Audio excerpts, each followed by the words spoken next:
मित्रों, जैसा कि हम इकोनॉमी के अंतर्गत अर्थव्यवस्था को समझ रहे थे, तो मैंने अर्थ को समझा था कि अर्थ क्या होता है और अर्थ के अंतर्गत आने वाले जो भी संसाधन हैं उनको सभी प्रकार से किस प्रकार से उनको शामिल किया जाता है और उन्हें किस प्रकार से उनको रिसाइज करके, या हम ऐसे कर सकते हैं कि उनको कंट्रीब्यूट करके अलग अलग तरीके से उसको अलग अलग माध्यमों के माध्यम से उसे बाजार तक पहुंचाया जाता है। तो इस विषय में मैंने डिटेल से समझाने का प्रयास किया था और उम्मीद करते हैं वो आपको अच्छा लगा होगा। ठीक है, तो आज का जो लेक्चर रहेगा वो उसी बेस पर आधारित है। ठीक है, जिसमें आप जानते हो कि पूंजीवादी व्यवस्था क्या होती है, पूंजीवादी व्यवस्था से मिश्रित अर्थव्यवस्था के रूप में कैसे परिवर्तित, उसका जो परिवर्तित स्वरूप है किस प्रकार से बदला। साथ ही साथ आप देखते हो कि जो विदेशों ने जो अलग अलग समय में ध्यान में रखते हुए, अर्थव्यवस्था को ध्यान में रखते हुए, या हमारे समाज में जो लोग हैं उनको ध्यान में रखते हुए व्यवस्थाओं के परिवर्तन को चेंज किया है। राइट, उसकी व्यवस्थाएं हैं जैसे कि अर्थव्यवस्थाओं के अंतर्गत जैसे लोगों को जागरूकता दी गई। राइट, इसी के साथ साथ लोगों को निजी संसाधन की भी उपलब्धियां दी गई, या उनको कुछ ऐसे प्रबंधन व्यवस्थाएं प्रायोजित की गई ताकि वो भी सरकार के साथ साथ वो काम कर सकें। राइट, तो इन चीज़ों से संदर्भित जुड़े जो भी आज से जो सेगमेंट रहेंगे या जो फैक्ट रहेंगे उनके विषय में डिटेल से समझने का प्रयास करेंगे। सबसे पहले आप एक चीज़ ये सोचिए कि कोई भी देश है, राइट, कोई भी देश है तो उसकी एक अपनी इकोनॉमी होती है। तो उस इकोनॉमी को चलाने के लिए क्या क्या उसके पास पर्याप्त मानदंड होने चाहिए, तो इस पे बेसिस हम थोड़ा काम करेंगे। तो सबसे पहले एक चीज़ आप सोचिए कि मान लो कोई देश है, राइट, कोई देश है, उस देश की अपनी एक क्या है, अर्थव्यवस्था है। राइट, क्या है वो, अपनी एक अर्थव्यवस्था है। अर्थव्यवस्था का मतलब आप समझते हो कि एक अर्थ का मतलब वो सभी संसाधन जिसमें उत्पादन का गुण पाया जाता हो और उनको संचालित करने के लिए कोई अगर व्यवस्था, अगर नियमित रूप से प्रत्येक वर्ग या प्रत्येक व्यक्ति जो कितना भी गरीब है, वंचित है, वहाँ तक अगर उनको संसाधन की सुविधाएं उपलब्ध करा दी जाती हैं तो वह व्यवस्था कहलाती है। और उन संसाधनों का उपयोग अनुचित उचित तरीके से, उचित जो मानदंड दिए जाते हैं अर्थव्यवस्था के, उसको ध्यान में रखते हुए वंचित वर्गों तक या वंचित लोगों तक अगर आप मुहैया सुलभ करा देते हो तो निश्चित रूप से ये कहलाती है अर्थव्यवस्था। राइट, तो अब बात ये आती है कि ये तो अर्थव्यवस्था थी और अर्थव्यवस्था के संसाधन थे। तो इसमें आप जानते हो कि कोई भी अर्थ होता है, कोई भी अर्थ होता है, उसको वितरण को लेकर के क्या व्यवस्थाएं होनी चाहिए, उसको क्या किस प्रकार से उत्पादन होना चाहिए, उत्पादन करने के लिए क्या क्या आवश्यकताएं मानदंड होते हैं वो क्या होने चाहिए। इस संदर्भ में आप जानते हो बहुत अच्छी अलग अलग इसके संदर्भ में बहुत सारे ऐसे सैद्धांतिक रहे हैं, ऐसे विद्वान रहे हैं जिन्होंने अपनी अपनी व्यवस्थाएं दी हैं। राइट, अपने अपने विचार विमर्श किए हैं, उस पर अध्ययन किया है, तो उनको भी थोड़ा समझने का हम प्रयास करेंगे। सबसे पहले एक चीज़ आप ये सोचिए कि कोई भी आप एक चीज़ सोचो, कोई भी एक आप चीज़ सोचो कि हमारा देश है, हमारे देश में आर्थिक संसाधन हैं। राइट, अब आर्थिक वो संसाधन तो हैं, लेकिन आर्थिक संसाधनों का मुझे कैसे प्रयोग करना है, समाज को कैसे पहुंचाना है, लोगों को कैसे देना है। राइट, उसके लिए क्या क्या मुझे मानदंड अपनाने चाहिए, क्या उद्योगों की आवश्यकता होती है, क्या हमें इस समाज में एक सामूहिक रूप से कार्य करना चाहिए, या लोगों को साथ में मिलकर काम करना चाहिए, या कोई सरकार के माध्यम से काम करना चाहिए। तो इस विषय में आप जानते हो कि अलग अलग बहुत सारे वैचारिक रहे हैं। राइट, तो हम जिसको एडम स्मिथ के विषय में आपने समझा हो, राइट, इसी में कीन्स की अवधारणा रही है। इसके बाद आजकल लांच जैसे बहुत ही अर्थशास्त्री वैज्ञानिक रहे हैं या अर्थशास्त्री रहे हैं जिन्होंने इस पे बहुत ही ज़्यादा मेहनत की है, प्रयास किया है, और देश के हर एक विकास में, हर एक देश के हर एक विकास में उनकी भूमिका रही है। राइट, उन्होंने जो भी अपने विचार दिए हैं, जो भी अर्थव्यवस्था कोई भी देश अगर अपनाता है तो उस देश को अपनाने के लिए क्या मानदंड होना चाहिए, या क्या क्या ऐसी नीतिगत फैसले लेने चाहिए ताकि वह देश विकास सुचारू रूप से कर सके। तो इस संदर्भ में, इस संबंध में उन्होंने जो अपने कुछ सेगमेंट दिए हैं, अपने विचार विमर्श दिए हैं, उस पर हम थोड़ा प्रयास करते हैं। सबसे पहले एक चीज़ आप ये सोचिए कि जब आप जानते हो कि सबसे पहले अगर देखी जाए तो अर्थव्यवस्था की अगर नीति देखी जाती है सही दिशा में, तो पहले तो आप जानते हो कि हमारे यहाँ पर या हमारे विश्व या पृथ्वी पर आप जानते हो जो भी जितने भी देश थे तो वहाँ पर कहीं ना कहीं अगर देखा जाए तो राज प्रणाली हुआ करती थी, राइट। तो राज प्रणाली अपने अकॉर्डिंग नियम हैं, कानून हैं या वहाँ के जो भी संसाधन थे उन पर नियंत्रण रखती थी। तो उन संसाधनों का वो प्रयोग जो करते थे अपने अकॉर्डिंग करते थे, राइट। तो वो ये नहीं देखते थे कि हमारी जनता के लिए हैं कि या किसी कुछ उच्च वर्ग के लिए हैं। तो वो आप ये चीज़ सोचिए कि वहाँ पे जो भी लोग हुआ करते थे, कुछ कुलीन वर्ग के लोग होते थे, कुछ निम्न वर्ग के लोग होते थे, मध्यम वर्ग के लोग होते थे। तो उनको संसाधन किस प्रकार से वितरण करना होता था, तो यह जो जानकारी होती थी ये उच्च लोग जो होते थे वो राजा को देते थे। तो राजा अपने अकॉर्डिंग वो निर्णय फैसले लिया करता था। लेकिन राजा को इतना खुद में जानकारी नहीं थी कि वो पूरा समाज को या वहाँ के जो लोग थे या अपनी जो भी प्रजा होती थी उसको ध्यान में रखते हुए कोई भी कृत्य या कोई नीतिगत फैसले ले सके उनके हित में। लेकिन आप जानते हो कि इसके संदर्भ में जो निर्णय देते थे वो उच्च वर्ग के लोग देते थे। तो उच्च वर्ग अपने स्वार्थी होते थे तो उसी प्रकार से काम करते थे, राइट। तो ये व्यवस्थाएं चलती रहीं, ये व्यवस्थाएं चलती रहीं। लेकिन आप जानते हो कि जब 1776 में, राइट, 1776 में जो फर्स्ट अमेरिकी क्रांति हुई, तो अमेरिकी क्रांति के बाद वहां पर जो भी 13 राज्य थे तो उन राज्यों ने वहां की जो भी देखी जाए 13 राज्यों ने एकजुट मिलकर के अपनी व्यवस्थाओं को स्थापित किया था, राइट। ठीक है। तो अब बात ये आती है कि उन्होंने अर्थव्यवस्था को लेकर कैसा विचार विमर्श किया या अर्थव्यवस्था को उन्होंने कैसे अपनाने का प्रयास किया। तो इससे संदर्भित कुछ आप एक चीज सोचिए कि इसमें आप जानते हो कि जब 1776 में जब अमेरिकी क्रांति हुई तो अमेरिकी क्रांति के फलस्वरूप वहां पर एक व्यवस्था आई थी, वो आई थी पूंजीवादी व्यवस्था, राइट। तो पूंजीवादी जो व्यवस्था को स्थापित करने की जो प्रणेता रहे हैं वो रहे कीन्स। तो कीन्स की जो अवधारणा है, sorry, Adam Smith, right, Adam Smith, समझ रहे हो। तो एडम स्मिथ रहे हैं, उन्होंने क्या किया था, पूंजीवादी व्यवस्था का समर्थन किया है, राइट। पूंजीवादी व्यवस्था का समर्थन किया था किन्होंने, वो थे एडम स्मिथ, राइट। तो एडम स्मिथ जो रहे हैं वो पूंजीवादी व्यवस्था के समर्थक रहे हैं। लेकिन पूंजीवादी व्यवस्था किस प्रकार की होनी चाहिए, उसमें कौन कौन से मानदंड होने चाहिए, तो इस संदर्भ में उन्होंने अपनी एक पुस्तक थी वेल्थ ऑफ नेशन के तहत उन्होंने काफ़ी इसमें अलग अलग अध्ययन करके अर्थशास्त्र में उन्होंने प्रयास किया और उन्होंने काफ़ी तरीके से डिटेल से समझाया कि हाँ, पूंजीवादी व्यवस्था की इन चीज़ों को अगर कोई भी देश अपना लेता है तो निश्चित ही वो क्या कर सकता है, विकास कर सकता है। लेकिन आगे की क्या व्यवस्थाएं हों तो इसके विषय में वो नहीं जानते थे। लेकिन वर्तमान चीज़ों को वो ध्यान में रखते हुए वो उन्होंने पूंजीवादी व्यवस्था को अपनाया था, राइट। तो अब बात ये आती है कि पूंजीवादी व्यवस्था क्या होती है, साथ ही साथ मिश्र व्यवस्था क्या होती है। तो इसमें पूंजीवाद में क्या गुणधर्म होते हैं या मिश्र व्यवस्था में क्या गुणधर्म होते हैं, इसके विषय में हम थोड़े समझेंगे। लेकिन इससे पहले आप एक चीज और समझ लीजिए कि कोई भी देश है, राइट, कोई भी देश है, उसके पास अगर संसाधन है तो वो संसाधनों का कैसे प्रयोग करें, राइट, उसका कैसे प्रयोग करें। तो उसके पास क्या क्या ऐसे मानदंड या कुछ ऐसे निर्णायक फैसले कैसे लेना चाहिए ताकि वह निश्चित रूप से प्रत्येक वंचित वर्ग तक अपनी सुविधाओं को वो पहुंचा सकें या उन्हें सुविधाएं प्रोवाइड करा सकें, राइट। तो अब बात ये आती है कि इस अर्थव्यवस्था के अंतर्गत आप जानते हो सबसे अहम सवाल ये आता है कि जो हमारे पास आर्थिक संसाधन है, राइट, आर्थिक संसाधन है, इस आर्थिक संसाधन को कैसे उत्पादित किया जाए, राइट। या हम इससे पहले भी एक सवाल हम रख सकते हैं आपसे, जैसे आपसे हम ये बोलें कि जो भी हमारे पास वस्तुएं हैं, राइट, जो भी हमारी पास वस्तुएं हैं या हमारे पास कोई वस्तुएं हैं, राइट, हम वस्तुओं को लेकर चलते हैं, ठीक है। तो वस्तुएं जो हैं उनका उत्पादन कैसे किया जाना चाहिए। सबसे पहले आर्थिक संसाधनों को लेकर यही आती है कि मुझे सबसे पहले कोई भी देश हो, राइट, तो वो यह उसके अंदर ये विचार होना चाहिए कि वस्तुओं या सेवाओं का उत्पादन कैसे किया जाए, समझ रहे, वस्तुओं या सेवाओं का उत्पादन कैसे किया जाए।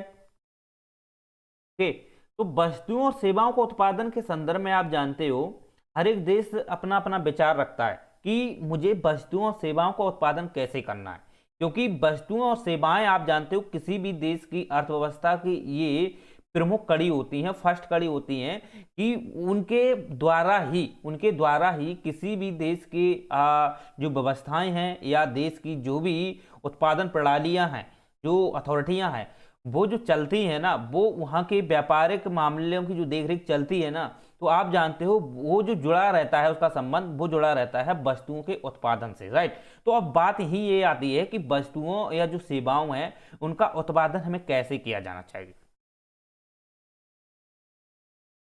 तो यही चीजें आती हैं तो यही चीजें आती हैं कि मुझे सबसे पहले वस्तु या सेवाओं का उत्पादन किया जाना चाहिए। तो उन उत्पादनों में हम क्या क्या शामिल कर सकते हैं, कैसे किया जाना चाहिए, तो इसके संदर्भ में हम थोड़ा रुक के बात करेंगे। लेकिन इससे पहले आप ये सोच लो कि मुझे वस्तुएं और जो सेवाओं हैं उनका उत्पादन किया जाए। सबसे पहले तो यही अहम सवाल आता है कि वस्तुएं और सेवाओं हैं उनका उत्पादन किया जाए। ओके, तो उत्पादन वो किया जाए, तो उत्पादन में क्या क्या किया जाए, तो सबसे पहले आप ये चीज समझिए कि उसमें उत्पादन किया जाए अनाज का, राइट। तो अनाज में आप जानते हैं जैसे गेहूं, चावल, दालें जो भी हैं ये सभी अनाज हैं, राइट। तो जैसे फिर तिलहन है, तो तिलहन में आप जानते हो बहुत सारी तिलहनें होती हैं, 7-8 प्रकार की हैं, तो वो सभी तिलहनें हैं। तो इसके संदर्भ में बात की जाती है, तो यही आती हैं कि वस्तुओं सेवाओं का उत्पादन किया जाए। तो उत्पादन में क्या क्या किया जाए, अनाज जैसे आप जानते हो गेहूं है, राइट, दालें हैं, दालें हो गई, गेहूं हो गई, तिलहन है, चावल है। ओके, तो बात यही आती है कि ये अनाज है, राइट, ये अनाज है। तो अनाज हम जैसे तिलहन को अलग कर लेते हैं, तो इनमें आप जानते हो कि इनका उत्पादन किया जाए, सबसे पहला तो यही क्वेश्चन बनता है। अब बात ये आती है कि ये जो उत्पादन किया जाए, तो सबसे पहले गवर्नमेंट इस पर फोकस करती है, या जिस देश में गवर्नमेंट नहीं है या कोई निजी संस्था के माध्यम से, वहाँ की अथॉरिटी के माध्यम से अगर व्यवस्थाएं संचालित की जा रही हैं, तो वो भी अथॉरिटी या इंस्टीट्यूट वो यही सोचेगा कि मुझे उत्पादन या सॉरी जो वस्तुएं सेवाओं हैं उनका उत्पादन किया जाए। तो उत्पादन में वो क्या क्या करेगा, गेहूं, दालें, तिलहन, इस पर फोकस करेगा, राइट। तो ये क्या है, हमारे समाज के लिए, उपभोग के लिए इंपॉर्टेंट होती हैं, अति आवश्यक होती हैं। तो गवर्नमेंट जो है सबसे पहले इसी चीज पे ध्यान देती है कि अति आवश्यक वस्तुएं क्या क्या हैं, अति आवश्यक वस्तुएं क्या क्या हैं। तो अति आवश्यक वस्तुओं में आप जानते हो क्या कौन कौन सी होती हैं, तो जैसे मैंने आपको बताया गेहूं, दालें, तिलहन, चावल, ये क्या है, अति आवश्यक हैं, क्योंकि ये हमारे खाद्यान्न के लिए इंपॉर्टेंट है। और खाद्यान्न में आप जानते हो कि जब तक व्यक्ति की अपनी खाद्यान्न से संबंधित अगर उसे कोई भी गेहूं, चावल, दहन अगर नहीं मिलती है तो क्या वो भूखा सोएगा, नहीं, राइट। तो ये जो है हमारे जीवन पर्यंत के लिए, जीविका उपार्जन के लिए ये एक अहम हिस्सा रखती हैं, जो भी खाद्यान्न है, राइट। तो इसके लिए सरकार प्रयास करती है। तो ये क्या है, अति आवश्यक वस्तुएं हैं, ये बहुत ही इंपॉर्टेंट है, ये अन्य चीजों से बहुत ही गुड़ी हैं। क्यों, क्योंकि ये अति आवश्यक है हमारे लिए, क्योंकि हमें इन चीजों की आवश्यकता होती है। उपभोग अगर करना है, मुझे अपने अपने पेट को भरना है, हमें अपनी जीविका उपार्जन चलाना है, तो सबसे पहले मुझे गेहूं, दाल, चावल हैं जो भी हैं, तो इस पर हमें ध्यान देना चाहिए। अगर आप इस पर ध्यान नहीं देते हो तो निश्चित रूप से आप जानते हो कि इनके बिना आप किसी भी प्रकार से आर्थिक विकास नहीं कर सकते हो, राइट। तो क्योंकि हमें अपने अपने अपने अपने उपार्जन के लिए, हमें अपने भूख को खत्म करने के लिए, या हमें जो भी उपभोगिक जो वस्तुएं हैं या उपभोगिक जो भी अनाज है, हमें उसका क्या करना चाहिए, उत्पादन करना चाहिए, राइट। तो ये अति आवश्यक है, तो सरकार सबसे पहले इस पे फोकस करती है। तो आप जानते हो कि दलहन के लिए अलग योजनाएं चलाती है, तिलहन के लिए गवर्नमेंटें अलग योजनाएं चलाती हैं, चावल के लिए भी देखो, राइट। तो चावल में आप जानते हो कितने सारे चावल हैं। अब तो चावल के लिए भी आप जानते हो चावल की देखा जाए तो साइंटिफिक तरीका भी अपनाया जाता है, वैज्ञानिक तरीका से भी अब चावल की खेती करते हैं लोग, सरकारें करती हैं। तो ये चीज़ें जो हैं, ये जो चीज़ें सरकार अपना रही है, क्यों अपना रही है, ये इसीलिए अपना रही है कि ये हमारे दैनिक जीवन के लिए अति आवश्यक हैं, उपभोग के लिए अति आवश्यक हैं। इनके बिना आप कभी भी अपने को विकसित नहीं कर पाओगे, स्वयं को विकसित नहीं कर पाओगे, ना ही दूसरे को आप विकसित कर पाओगे, राइट। तो ये चीज़ें इंपॉर्टेंट हो जाती हैं। इसके बाद आप जानते हो, ये तो इम्पोर्टेंट हैं, इसके बाद आप जानते हो दूसरी चीजें आती हैं इसी में कि विलासितापूर्ण वस्तुएं। तो विलासितापूर्ण जो वस्तुएं होती हैं, राइट, विलासितापूर्ण वस्तुएं क्या होती हैं, जैसे आप जानते हो काफ़ी ऐसी महंगी वस्तुएं होती हैं, ऐसी बहुत महंगी वस्तुएं होती हैं जो आवश्यक हैं लेकिन अति आवश्यक नहीं। आवश्यक हैं क्योंकि इसमें अति आवश्यक इसलिए नहीं है क्योंकि ये हर व्यक्ति की डिमांड नहीं होती है।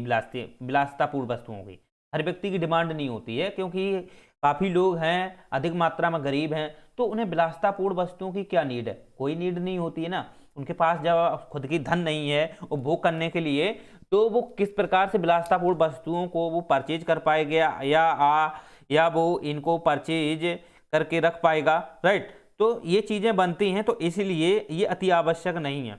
तो बात यही आती है कि सरकार जो है अति आवश्यक पे अनाजों पे ध्यान रखती है और आवश्यक वस्तुओं पर विलासितापूर्ण जो वस्तुएं हैं उन पर भी फोकस करती है, ताकि विलासितापूर्ण वस्तुओं का वो प्रयोग करे, राइट। विलासितापूर्ण वस्तुओं का वो क्या करे, शेयर करे या मार्केट में वो शेयर करे, ताकि जो उच्च जीवी लोग हैं या जो कुलीन वर्ग के लोग हैं उनको खरीदें। तो इससे भी आप जानते हो उनको क्या है, इसके रूप में सरकार को संपत्ति मिलेगी, सरकार को बजट में या उसका राजकोषीय है उसमें क्या होगा, वृद्धि होगी। तो इसलिए सरकार जो है विलासितापूर्ण वस्तुओं का भी क्या करती है, उत्पादन करती है, राइट। उनका क्या करती है, उत्पादन करती है। तो बात यही आती है फर्स्ट क्वेश्चन में कि वस्तुओं सेवाओं का जो उत्पादन है वो किया जाए, तो क्या किया जाए, तो क्या करने में क्या आता है कि अनाजों का उत्पादन किया जाए, विलासितापूर्ण वस्तुओं का भी उत्पादन किया जाए, क्योंकि ये भी कहीं ना कहीं आप जानते हो, ये भी आप जानते हो हमारे दैनिक जीवन के लिए आवश्यक हैं, राइट। हमारे पास भले ही पर्याप्त रूप में भोजन क्यों ना हो, सब कुछ क्यों ना हो, राइट, मैंने उत्पादन किया है, ठीक है। अगर आप जानते हो हमारे पास कुछ ऐसी विकसित वस्तुएं नहीं हैं, ऐसी विकसित वस्तुएं नहीं हैं, तो आप इस चीज में अपने आप में ये महसूस करोगे, गरीब वंचित गरीबी महसूस करोगे, राइट।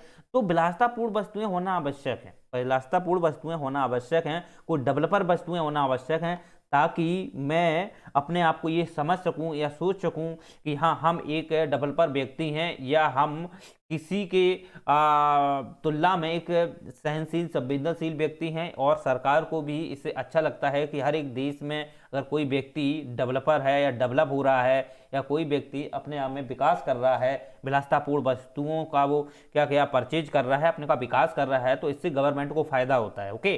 तो इसलिए गवर्नमेंट है विलासितापूर्ण वस्तुओं पर भी वो फोकस करती है। ये हमारे दैनिक जीवन के लिए अति आवश्यक, ये आवश्यक वस्तुएं हैं, अति आवश्यक तो नहीं है, क्योंकि ये हर व्यक्ति की ये डिमांड नहीं होती है, राइट। जबकि अनाज जो है हर व्यक्ति की डिमांड होती है, हर व्यक्ति को पेट भरना होता है, हर व्यक्ति को अपना जीविका उपार्जन चलाना है, हर व्यक्ति को अपना परिवार चलाना होता है। तो परिवार जो है वो रुपयों से नहीं चलता है, वो अनाजों से भी चलता है, ओके। चलिए अब बात ये आती है कि पहला क्वेश्चन ये जो था मैंने इसको कंप्लीट कर लिया, ठीक, कंप्लीट कर लिया। क्योंकि इसमें और थोड़ा अगर आप सोचोगे तो ये बात और आती है कि इसमें अगर आप देखोगे तो लागत जो है वो कम लगती है, ओके। लागत जो होती है सरकार की वो कम से कम लगती है, और इसकी जो डिमांड होती है वो सबसे ज़्यादा होती है। लागत भी इसमें कम लगती है और डिमांड जो है वो सबसे ज़्यादा रहती है, क्योंकि भोजन सभी को आवश्यक है और भोजन सभी से पेट भरना चाहते हैं, ओके। तो ऐसा तो है नहीं कोई व्यक्ति जो भूखा सोएगा भूखा मरेगा, ऐसा तो नहीं है। तो आप जानते हो कि डिमांड इसकी सबसे ज़्यादा रहती है, राइट। तो अब बात ये आती है कि इसमें लागत जो होती है वो कम लगती है, जबकि विलासितापूर्ण जो वस्तुएं हैं इसकी जो डिमांड है वो भले ही कम है, ठीक है। इसकी डिमांड जो होती है वो इसकी तुलना में, वैसे डिमांड तो इसकी भी बहुत है, लेकिन इसकी तुलना में बात की जाए तो इसकी तुलना में इसकी डिमांड थोड़ा कम होती है। लेकिन आप जानते हो डिमांड कम है, ठीक है, लेकिन ये वस्तुएं जो होती हैं इसकी लागत जो होती है वो बहुत ज़्यादा होती है। अब मान लो जो लग्जरी चीज़ें हैं वो क्या है, विलासितापूर्ण चीज़ें हैं। लग्जरी चीज़ें क्या हैं, विलासितापूर्ण वस्तुएं हैं, ओके। तो इसकी जो डिमांड है वो मार्केट से हिसाब से देखी जाती है कि लोग किस प्रकार से डेवलप हैं, विकसित हैं अपने आप में, तो वो विलासितापूर्ण वस्तुएं लेते हैं। तो उसकी जो लागत होती है वो बहुत ज़्यादा होती है, तो कुछ ही लोगों के पास होती है, ठीक है। अब बात आती है इसकी, तो इसमें लागत कम होती है, डिमांड इसकी बहुत ज़्यादा होती है। तो बस यही है कि सरकार जो होती है वो डिमांड बेस पे काम बहुत ज़्यादा करती है। क्यों? सरकार ये देखती है कि सबसे ज़्यादा किस चीज़ की डिमांड है, उस पर फोकस करती है। जबकि आप जानते हो जिसकी डिमांड कम है वो भले ही महंगी है लेकिन उस पर काम करती है। लेकिन आप जानते हो जो डिमांड चीज़ें होती, बिलासतापूर्ण चीज़ें होती हैं, उससे आप जानते हो गवर्नमेंट को बहुत ज़्यादा बेनिफिट होता है, बहुत ज़्यादा फायदा होता है। जबकि अनाज जो होता है उससे गवर्नमेंट को फायदा नहीं, गवर्नमेंट को क्या है वो उपभोग के लिए, सरकार जो है जनता को उपभोग के लिए वो प्रदान कर देती है, तो वो सरकार के लिए कोई बेनिफिट नहीं रखती है। जबकि बिलासतापूर्ण जो चीज़ें हैं वो ज़्यादा बेनिफिट है, तो सरकार इस पर भी काम करती है। ओके, तो अब बात ये आती है कि दूसरा क्वेश्चन क्या बनता है। दूसरा क्वेश्चन ये बनता है कि जो हम उत्पादन कर रहे हैं, जो हम उत्पादन कर रहे हैं वो कैसे कर रहे हैं, राइट, या उत्पादन को हम कैसे करें, राइट। अब चीजें, ये दूसरा क्वेश्चन ये बनता है हमारा कि वस्तुएं जो सेवाओं का है इनका उत्पादन क्या किया जाना चाहिए, राइट।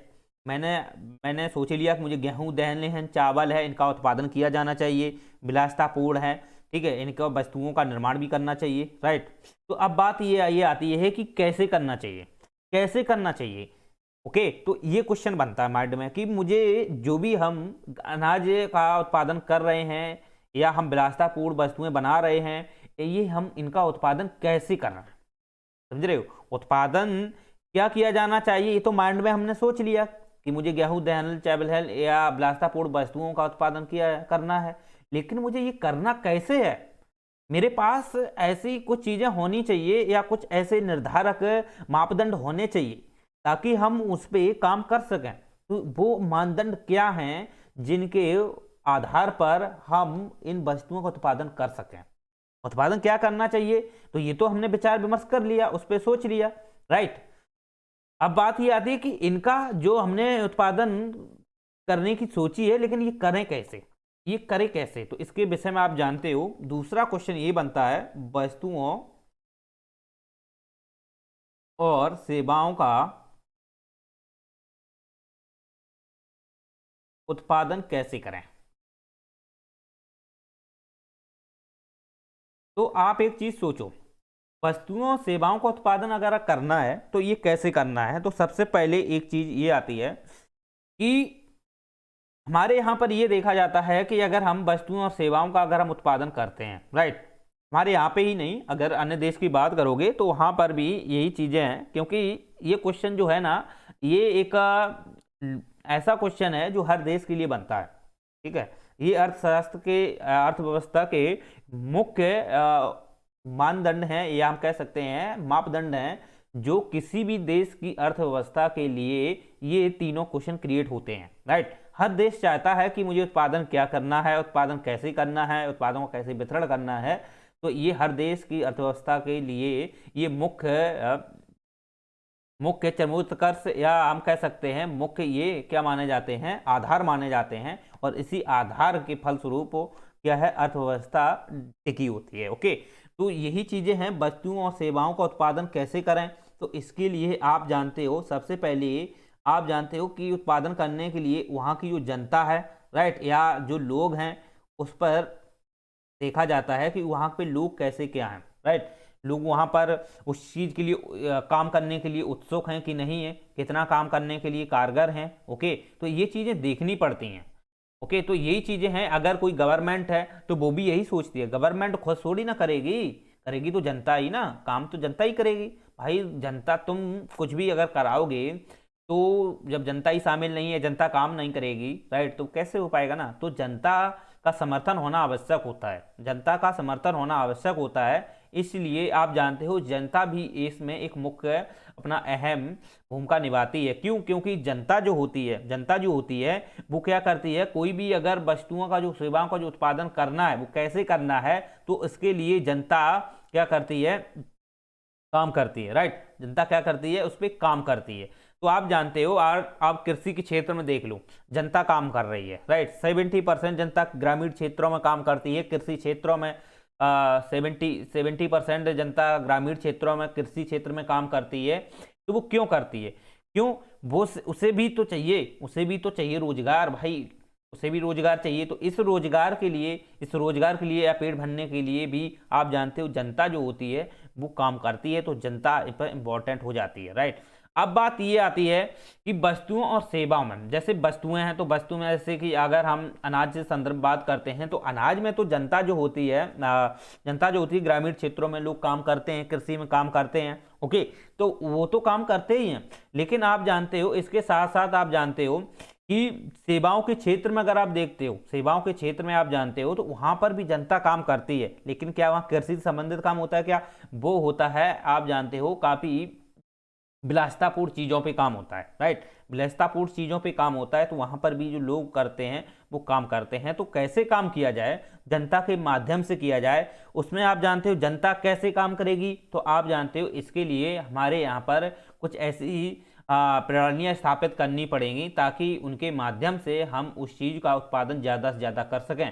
तो उत्पादन अब कैसे करना है, तो उसमें सबसे पहले मुझे जनता से सहमति लेनी होती है, राइट, जनता की सहमति अनिवार्य है कि जनता अगर किसी कार्य करने के लिए अगर सहमत नहीं है तो आप कभी भी उत्पादन नहीं कर पाओगे, राइट। अगर भले ही आपके पास मशीनें हैं, सब कुछ बनी रहे, अगर जनता का कोई भी व्यक्ति अगर उसमें काम नहीं करेगा तो मशीनें कैसे, आप ऑटोमेटिक मशीनें थोड़ी नहीं काम कर लेंगी, समझ रहे। तो जनता जनार्दन में आप जानते हो व्यक्ति को हम शामिल कर लेते हैं प्रत्यक्ष रूप से। चलिए, तो जनता की सहमति होना आवश्यक होती है, पहली कंडीशन तो ये हो गई। दूसरी कंडीशन ये होती है कि इसमें आप जानते हो कि जो भी निजी संस्था है या कोई गवर्नमेंट है, अगर वो इसमें प्ले रोल रखती है अपना, राइट, अगर गवर्नमेंट है वो अगर इसमें हस्तक्षेप करती है तो बात ये आती है कि सरकार जो होती है वो किस प्रकार से इसमें हस्तक्षेप करती है। अगर आप जानते हो सरकार जो है, जो उत्पादन किया जा रहा है उसमें अगर जनता के द्वारा करा रही है, राइट, जनता के द्वारा करा रही है, तो पहली कंडीशन तो ये देखी जाती है। दूसरी ये देखी जाती है कि सरकार जो है, जो मशीनरी सिस्टम है उसके माध्यम से करा रही है, मशीनरी सिस्टम के माध्यम से करा रही है, तो ये भी देखा जाता है। तो आपको पता होना चाहिए कि कुछ ऐसे क्षेत्र होते हैं, जैसे कृषि क्षेत्र होते हैं, तो वहां पर आप जानते हो कि ग्रामीण क्षेत्र ज़्यादा से ज़्यादा आप जानते हो बेरोजगारी समस्याओं से ग्रस्त रहते हैं, राइट, उनके पास इतने संसाधन नहीं होते हैं कि अपना वो स्वयं में विकास कर पाएं, केवल कृषि संसाधन ही उनके लिए होता है। और कृषि में आप जानते हो कि जितना वो मेहनत करते हैं उससे कम उनको फल ही मिलता है, तो उनकी जो मेहनत होती है वो मेहनत का भी उन्हें फल नहीं मिल पाता है। तो इस वजह से आप जानते हो कि वो एक प्रकार के बेरोजगार प्रवृत्ति के रहते हैं। तो अब बात ये आती है कि गवर्नमेंट को उनके संदर्भ में कैसा सोचना चाहिए। तो आप जानते हो कि जब भी ग्रामीण क्षेत्रों में उनका विकास के संदर्भ में हो या कुछ ऐसे काम होते हैं जहां पर आप जानते हो कि लोग एकत्रित होकर काम करना चाहते हैं, तो गवर्नमेंट सोचती है कि चलिए हम इस संदर्भ में काम करते हैं। तो आप जैसे आप मनरेगा को सोच लो, ठीक है, तो मनरेगा जो है महात्मा गांधी का जो भी मनरेगा है उन्हीं के नाम से चलता है। तो मनरेगा आप जानते हो करवाती है गवर्नमेंट, की नहीं करवाती है। तो आप जानते हो गवर्नमेंट जो है जैसे सिंचाई क्षेत्रों की सफाई करने के लिए या सिंचाई क्षेत्रों में जैसे सिंचाई करानी है कृषियों में, खेती में, तो आप जानते हो वहाँ की जो भी वहाँ की जैसी भी आप जानते हो जो नाला है या वहाँ की जो भी मतलब कि जो जल परिवहन जो प्रणाली होती है उनको क्या करते हैं, वो सफाई करते हैं, राइट, या वहाँ की जो भी सेफ्टिंग हो उसको सफाई करते हैं। तो ये कराने का जो काम है गवर्नमेंट किनसे कराती है, ग्रामीण लोगों से कराती है, राइट, ग्रामीण लोगों से, वहाँ के जो लोग हैं उनसे काम कराती है ताकि उन लोगों को रोजगार मिल सके। तो सरकार यही सोचती है कि लोगों को, जो बेरोजगार लोग हैं उनको ज़्यादा से ज़्यादा रोजगार देने का प्रयास किया जाए। तो ग्रामीण क्षेत्रों के लोगों को लिए वही सरकार प्रयास करती है, मनरेगा चलाती है कि सिंचाई की सुविधाएं भी, कृषि की व्यवस्थाएं हैं या कृषि प्रबंधन के तहत तो उनको कृषि प्रबंधन में भी आप जानते हो कि ज़्यादा से ज़्यादा उत्पादन की जो वृद्धि है वो भी हो सके। दूसरी बात है जो लोग बेरोजगार हैं उनको रोजगार मिल सके, तो इसलिए सरकार ये काम कराती है। तो अब बात ये आती है कि इस काम को अगर सरकार जनता के माध्यम से कराती है तो इसमें आप जानते हो लागत जो होती है, वो ज़्यादा होती है, ओके, लागत जो होती है वो ज़्यादा होती है। क्यों? क्योंकि यहाँ पर जो भी 18 साल से ऊपर के जो काम करते हैं तो आप जानते हो उन पे आप जानते हो कि उनकी जो लागत है वो अधिक हो जाती है। अब दूसरी बात आती है कि वही जैसे कृषि प्रबंधन से संबंधित अगर सरकार जो है वो मशीनों के माध्यम से करा रही है, राइट, मशीनों के माध्यम से करा रही है। जैसे कोई भी जेसीबी है, कोई भी मशीनें हैं, या वहाँ की जो नाला है, यहाँ की जो भी गलियाँ हैं, उनको साफ सफाई करा रही है, जो काम करा रही है। तो उससे क्या होता है कि सरकार की जो लागत है, सरकार की जो लागत है वो कम हो जाएगी, समझ रहे हो, सरकार की जो लागत है वो कम लगेगी। लेकिन आप जानते हो इससे ग्रामीण के जो क्षेत्रों के जो लोग होते हैं उनको रोजगार नहीं मिल पाता है, राइट, उनको रोजगार नहीं मिल पाता है। इस वजह से आप जानते हो गवर्नमेंट यही सोचती है कि हम ज़्यादा से ज़्यादा काम जो है वो लोगों से लें, भले ही बोलने थोड़ा टाइम लग जाएगा, लेकिन हमारे लोग हैं, हमारे देश के लोग हैं, ठीक है, हम अपने बच्चों को, हम अपनी सरकार के जितने भी लोग हैं ये सब बच्चे हैं, ठीक है, गवर्नमेंट उसका एक पापा हुआ है और ये सभी बच्चे हैं। तो इन बच्चों के लिए सरकार यही सोचती है कि हम अधिक लागत पर इन लोगों को काम देंगे, ताकि हमारा जो पैसा जो है तो ये जनता को ही जाएगा, हमारे बच्चों को जाएगा, तो हमारे लोगों का विकास तो होगा। तो इसलिए सरकार जो है वो घाटे में, अपने आप को घाटे में चल करके, घाटे में होकर के वो क्या करती है, अधिक लागत पर अधिक लागत खर्च करते हुए जनता को या ग्रामीण क्षेत्रों को, ठीक है, उनके विकास करने के लिए ऐसी कुछ भाई कई सारी ऐसी योजनाएं वो प्रोवाइड कराती है ताकि उनका विकास हो सके। इस वजह से आप जानते हो सरकार जो होती है वो मशीनों के माध्यम से नहीं कराती है। लेकिन आप जानते हो बहुत सारे ऐसे बिचौलिए होते हैं बीच में, वो आप जानते हो कि लोगों से काम ना करा करके मशीनों के माध्यम से कराते रहते हैं। तो इसका आप जानते हो सरकार जो है, इस सरकार ये चीज़ें नहीं सोचती है कि मशीनों के माध्यम से हर एक काम कराएं। इमरजेंसी चीज़ें होती हैं उसमें लोगों का अगर काम थोड़ा लंबा समय हो सकता है तो उस चीज़ को सरकार करा सकती है। लेकिन जो काम है कि कोई इमरजेंसी नहीं है, अति आवश्यक इतना नहीं है, अगर उस पर काम कराना है तो लोगों से ही गवर्नमेंट कराती है, ताकि वो ये सोचे कि हमारे लोगों को, वहाँ का लोग हैं उनको वेतन मिल सके, वहाँ की पैसा मिल सके, ताकि वो अपना विकास कर सकें, राइट। तो ये चीज़ें ये जो विषय हैं ये गवर्नमेंट इसी संदर्भ में इसीलिए सोचती है ताकि हमारे लोगों का विकास हो सके, क्योंकि पैसा जो हमारा जा रहा है वो हमारे देश का ही, देश में ही जा रहा है, और देश में जो लोगों का विकास होगा वो इसी हित की वजह से होगा। तो इसलिए सरकार जो है उत्पादन को कैसे करना है उसमें जनता की सहमति लेती है और जनता के द्वारा काम कराने का प्रयास करती है, उसमें भले ही लागत ज़्यादा लग जाए। ओके, तो ये चीज़ें सोचती हैं। जैसे आप मान लो कि तालाब है, तो तालाब आप जानते हो का पक्का कराना है, तो उसमें आप जानते हो क्या होता है कि जो भी पंचायत है या जो भी वहाँ की व्यवस्थाएं हैं तो उनके माध्यम से कराया जाता है। तो वहाँ पे आप जानते हो कि मनरेगा चलता है, तो मनरेगा के माध्यम से लोग सफाई कराते हैं, कहीं कहीं देखा हो मशीनों के माध्यम से कराते हैं। तो मशीनों के माध्यम से लागत भले ही कम आ जाएगी, लेकिन उससे लोग जो है वो बेरोजगार हो जाएंगे। तो इस वजह से आप जानते हो वो वहाँ की जो आर्थिक व्यवस्था है वो तंगी पे आ जाएंगी और वो विकास नहीं कर पाएंगे। यही कारण है, तो इसी कारण सरकार जो है अधिक लागत पे ना काम कराती है। तो इस पे आप जानते हो कि सरकार जो है, आप जानते हो कि सरकार बहुत सारी सब्सिडी भी देती है। वो क्यों देती है? वो गरीब लोगों के लिए देती है। क्यों देती है? कि भाई आपको इसलिए सब्सिडी दी जा रही है कि आप अपना विकास कर सकें। तुम्हारे पास पैसे नहीं है, तुम्हारे पास खाद्यान्न खाने के लिए पैसे नहीं है, खाद्यान्न आपके पास नहीं है, तो आप जानते हो सरकार जो है पब्लिक डिस्ट्रीब्यूशन सिस्टम जो चलाती है वो इसीलिए चलाती है खाद्य निगम के तहत कि जो वहाँ के लोग हैं, जैसे गेहूं हैं उनको चावल हैं प्रोवाइड कराया जा सके, राइट, दालें भी मिलती हैं कभी कभी। तो ये क्यों कराती? गरीब लोगों के लिए कराती है कि नहीं? तो इसीलिए कराती है ताकि उनको सब्सिडी, तो इन पे आप जानते हैं गेहूं चावल इन पे सब्सिडी आती है। इसके बाद आप जानते हो एलपीजी गैस पे भी सब्सिडी देती है। इसके बाद तिलहनों पे भी सॉरी उस पे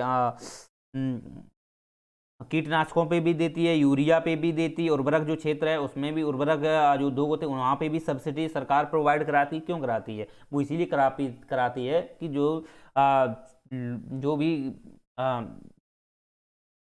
गरीब हैं, जो वंचित लोग हैं, वो अपना विकास कर सकें, राइट, वो भी अपना पेट भर सकें, अपना उपार्जन कर सकें। तो इसलिए सरकार कराती है, अपना घाटे होके चलाती है। और घाटे में अगर कोई भी सरकार घाटे में चल रही है तो बहुत अच्छा है, बहुत अच्छा है। ज़्यादा घाटा में होना अच्छा नहीं है, घाटे में चल रही है, अगर वो पैसा है आम जनमानस के लिए हित में, उनके कल्याण के लिए यूज हो रहा है, तो वो बहुत अच्छी है गवर्नमेंट है। अगर गवर्नमेंट बचा बचा के अपने पास रखेगी और आम जनमानस मरेगा भूखा, तो वो कोई ऐसी सरकार है, कोई सरकार नहीं होती है, ठीक है। ये चीज़ें सोचिए आप। तो यही चीज़ें हैं। तो इस विषय में इतना समझ लिए होंगे आप कि कैसे क्या उत्पादन करना है। तो इस उत्पादन करने के लिए आप जानते हो जनता की सहमति अनिवार्य होती है। इसके बाद आप जानते हो कि हमारे पास कुछ ऐसे उद्योगों की स्थापना करनी पड़ती है या कुछ ऐसे उद्योग इस्टेब्लिश करने पड़ते हैं ताकि हम इन उत्पादनों का जो उत्पादन हम कर रहे हैं इनकी लागत में इनको लागत को लगा करके इनमें और वृद्धि कर सकें, ज़्यादा से ज़्यादा उत्पादन कर सकें, राइट। तो आप जानते हो इसके लिए सरकार जो है कृषि क्षेत्र में हार्वेस्टर लेके आती है, मशीनरी सिस्टम लेके आती है। तो ये सरकार क्यों कराती है? उत्पादन में वृद्धि करने के लिए, राइट, उत्पादन में वृद्धि करने के लिए। तो बात यही आती है, तो इतना आपको समझना चाहिए। इसके बाद आप जानते हो कि उत्पादन कैसे करना है, तो कैसे करना मैंने आपको बता दिया है कि उसमें आप जानते हो कि लोगों की सहमति होना चाहिए। दूसरी बात है कि जो भी सरकार सोचती है और सोच पे आप जानते हो जनता का एक समर्थन होना चाहिए, राइट। बिना समर्थन के उत्पादन नहीं, वृद्धि नहीं कर पाओगे। दूसरी बात है कि जो मशीनरी सिस्टम है वो भी आपको डेवलप करना चाहिए। उन मशीनरी सिस्टम के माध्यम से भी उत्पादन में वृद्धि की जाती है, राइट, या वृद्धि होती ही है। लेकिन उसमें भी मशीनरी सिस्टम में आप जानते हो कि उसमें भी रोजगार की आवश्यकता होती है, क्योंकि मशीनरी सिस्टम है, बिना लोगों के वो भी काम नहीं कर पाएगी, तो रोजगार की आवश्यकता है। तो उसमें भी आप जानते हो लोगों की सहमति होती है, ठीक है। तो मशीनरी सिस्टम है, जनता की सहमति है, इनसे सरकार जो है ज़्यादा से ज़्यादा वस्तुओं और सेवाओं का उत्पादन कर सकती है। तो कैसे करना है, उस कैसे करने के संदर्भ में आप जानते हो कि सबसे पहले सरकार को जनता की सहमति लेनी है। जनता की पूर्ण सहमति के बाद में कुछ ऐसी नीतिगत फैसले लेने हैं ताकि मशीनरी सिस्टम के माध्यम से भी उत्पादन कर सके या मशीनरी सिस्टम को स्थापित कर सकें। इसमें आप जानते हो सरकार काफ़ी मेहनत और काफ़ी प्रयास करती है। क्यों करती है? कि ज़्यादा से ज़्यादा उत्पादन कर सकें। तो कैसे कर सकें? मशीनरी सिस्टम के माध्यम से कर सकें, जनता की सहमति के माध्यम से कर सकें, ठीक है। तो ये कुछ ऐसे मानदंड होते हैं उत्पादन की वृद्धि करने के लिए। चलो, और अगर उत्पादन की वृद्धि की अगर बात की जाए तो इसमें आप शामिल कर सकते हो एफडीआई, अगर विचार अगर करना है तो वो भी कर सकते हो। विदेशियों के लिए अर्थव्यवस्था को ओपन कर सकते हो, उससे भी क्या है, उससे भी ज़्यादा से ज़्यादा आर्थिक क्षेत्र में उत्पादन में वृद्धि होगी। तो कैसे होगी? कैसे होगी ना, तो उसके लिए आप जानते हो कैसे होगी। तो कैसे होने के लिए आप जानते हो कि सबसे पहले जनता की सहमति है, मशीनरी सिस्टम होना चाहिए, परिवहन क्षेत्र अच्छा होना चाहिए, ठीक है। वहाँ की जो भी विषय या जो भी मानदंड हैं, जैसे कि आप जानते हो क्षेत्र विशेष अच्छा होना चाहिए, राइट। तो तभी तो आप उत्पादन कर पाओगे।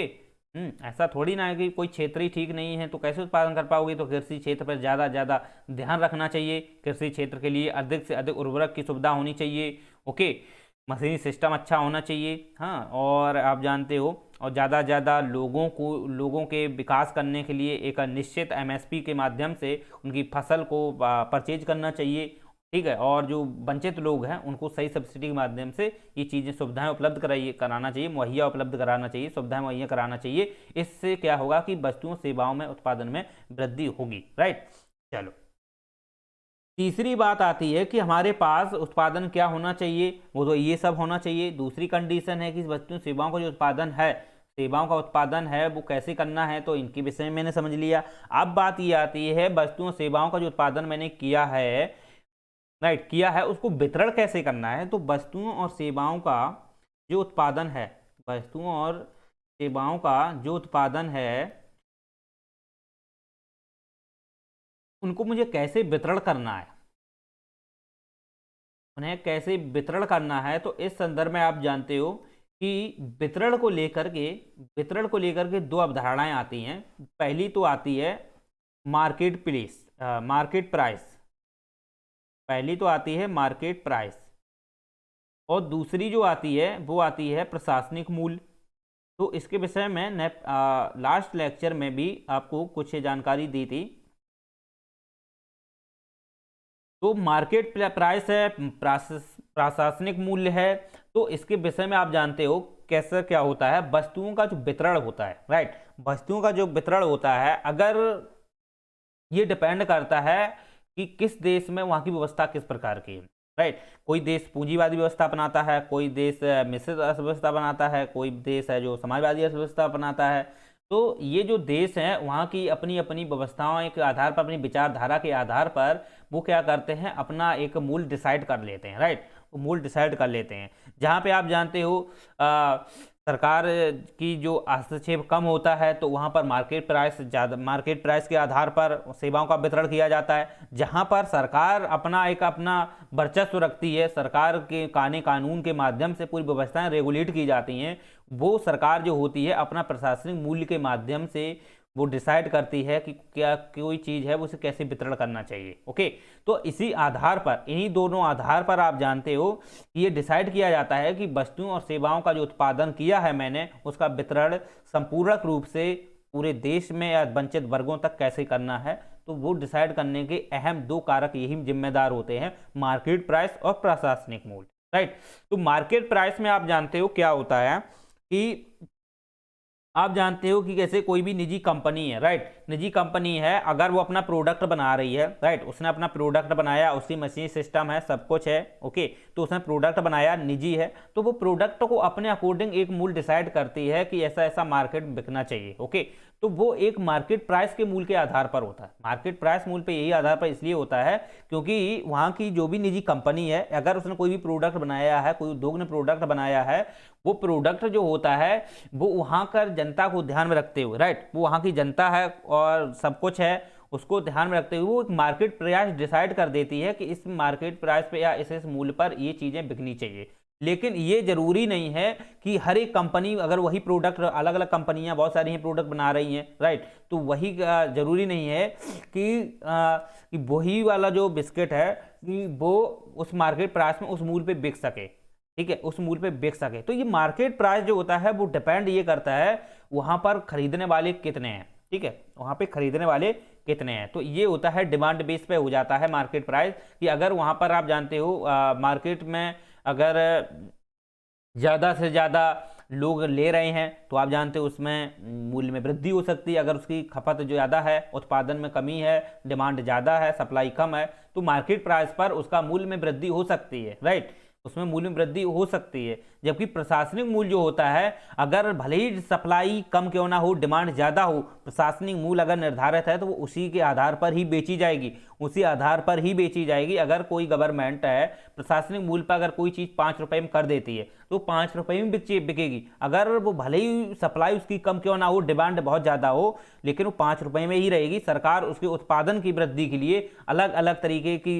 योजनाओं को स्थापित करेगी, उद्योग स्थापित करेगी, लेकिन मूल्य में वृद्धि नहीं करेगी। समझ रहे हो, मूल्य में वृद्धि नहीं करेगी, लेकिन हाँ इतना जरूर कर सकती है कि जो उत्पादन किया है उसमें कमी कर सकती है। समझ रहे हो, उसमें उत्पादन कमी कर सकती है। जैसे कोई चीज़ है, जैसे 5 रुपए में अगर कोई चीज़ 3 चीज़ें मिल रही हैं, राइट, अगर 5 रुपए में 3 चीज़ें मिल रही हैं, अब इसकी डिमांड सबसे ज़्यादा है, इसकी डिमांड सबसे ज़्यादा है और सप्लाई जो है वो इतनी ज़्यादा नहीं है, राइट, सप्लाई जो वो जैसे सप्लाई जो है 5 रुपए की है, नहीं, डिमांड सबसे ज़्यादा है, ओके, और जबकि सप्लाई जो है वो कम है, सप्लाई जो कम है, तो आप जानते हो सरकार जो है ऐसा नहीं कर सकती है इस चीज़ को अब वो एकदम 6 रुपए में कर दे। नहीं नहीं नहीं, वो ऐसा नहीं करती है। वो क्या कर देती है, ये जो 3 चीज़ें दे रही है, 3 चीज़ें दे रही है, वही 6 रुपए में वो 2 कर देगी। क्या कर देगी, 2 कर देगी। इससे क्या है कि जो उत्पादन है हमारे पास, जो उत्पादन हो रहा है वो भी ठीक ढंग से रहेगा। दूसरी बात है कि उत्पादन के पर कोई भी प्रेशराइज नहीं रहेगा जनता का।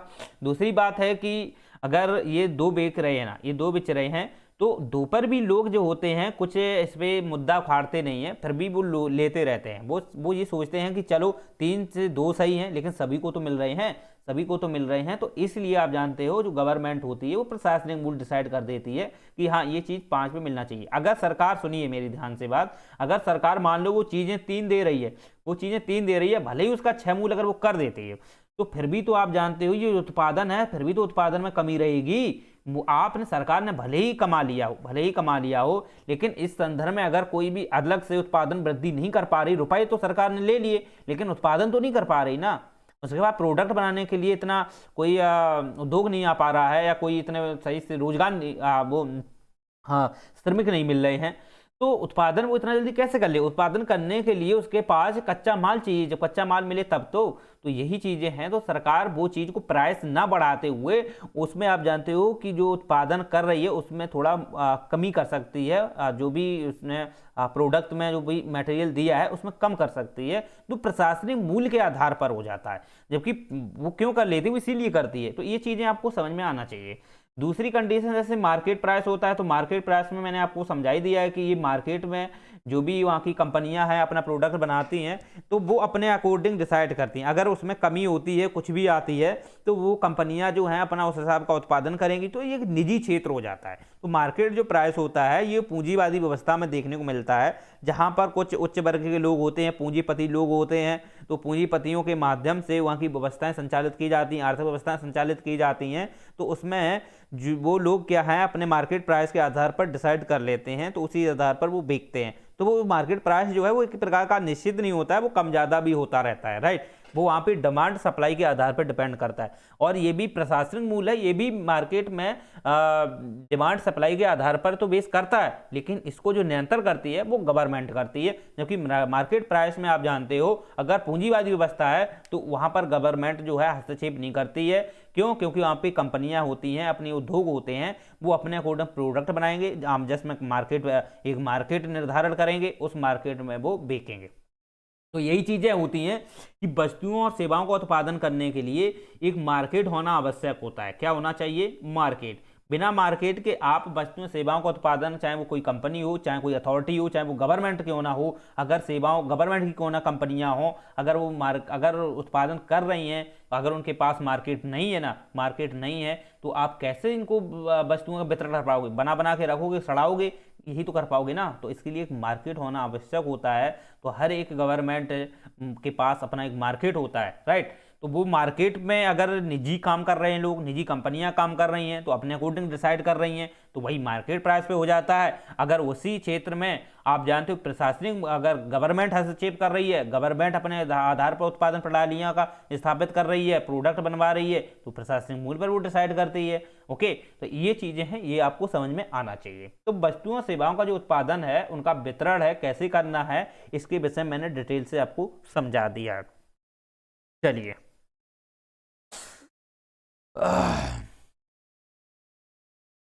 चलो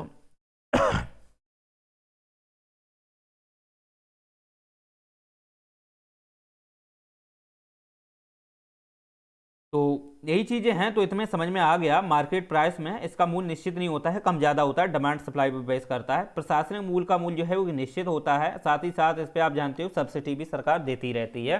तो प्रशासनिक मूल्य का मतलब है, तो जैसे आप जानते हो कि सरकार, आप जानते हो एमएसपी सोच रहे हो, तो एमएसपी पे सरकार क्या एक निश्चित वो मूल्य पे परचेज कर लेती है, वो निर्धारित करती है कि तुम्हारा जो भी आपने उत्पादन किया है इस मूल्य पे परचेज किया जाएगा, राइट, इस मूल्य पे परचेज किया जाएगा। समझ रहे हो? अगर उसमें निजी कंपनियां हस्तक्षेप कर लेती हैं तो अपने अकॉर्डिंग वो परचेज कर लेती हैं, वो डिमांड बेस पे वो कम ज़्यादा कर सकती हैं, वो 20 में भी, 25 में भी, 50 में भी खरीद सकती हैं। अगर गवर्नमेंट अगर चाहती है कि मुझे 25 में चाहिए तो वो उससे ऊपर नहीं जाएगी, उतने में ही लेती है। समझ रहे हो? तो ये चीजें हैं, इतना आपको समझ में आना चाहिए। तो गवर्नमेंट के फैसले होते हैं, उस हिसाब से गवर्नमेंट हस्तक्षेप करता है। तो प्रशासनिक मूल्य पे डिपेंड है, तो वहाँ की जो व्यवस्था होती है, तो वहाँ पर आप जानते हो एक मिश्रित अर्थव्यवस्था हो जाती है। और मिश्रित में आप जानते हो कि मिश्रित में केवल प्रशासनिक मूल्य की व्यवस्था को हम शामिल नहीं करते हैं, उसमें हम मार्केट प्राइस को भी शामिल कर लेते हैं, क्योंकि दोनों को मिलकर के कोई देश का विकास अच्छा किया जा सकता है। तो इसी संदर्भ में अब आते हैं अलग अलग विचारक। अब इसी संदर्भ में अलग अलग वैचारिक आते हैं कि वस्तुओं जो सेवाओं का उत्पादन है कैसे वितरण करना चाहिए। इस संदर्भ में आप जानते हो अलग अलग अवधारणाएं आती हैं, अलग अलग देश की अपनी अपनी व्यवस्थाएं आती हैं। तो उस संदर्भ में अब हम थोड़ा डिटेल से समझते हैं। चलिए, तो उम्मीद करते हैं आपको ये अच्छा लगा होगा। ओके,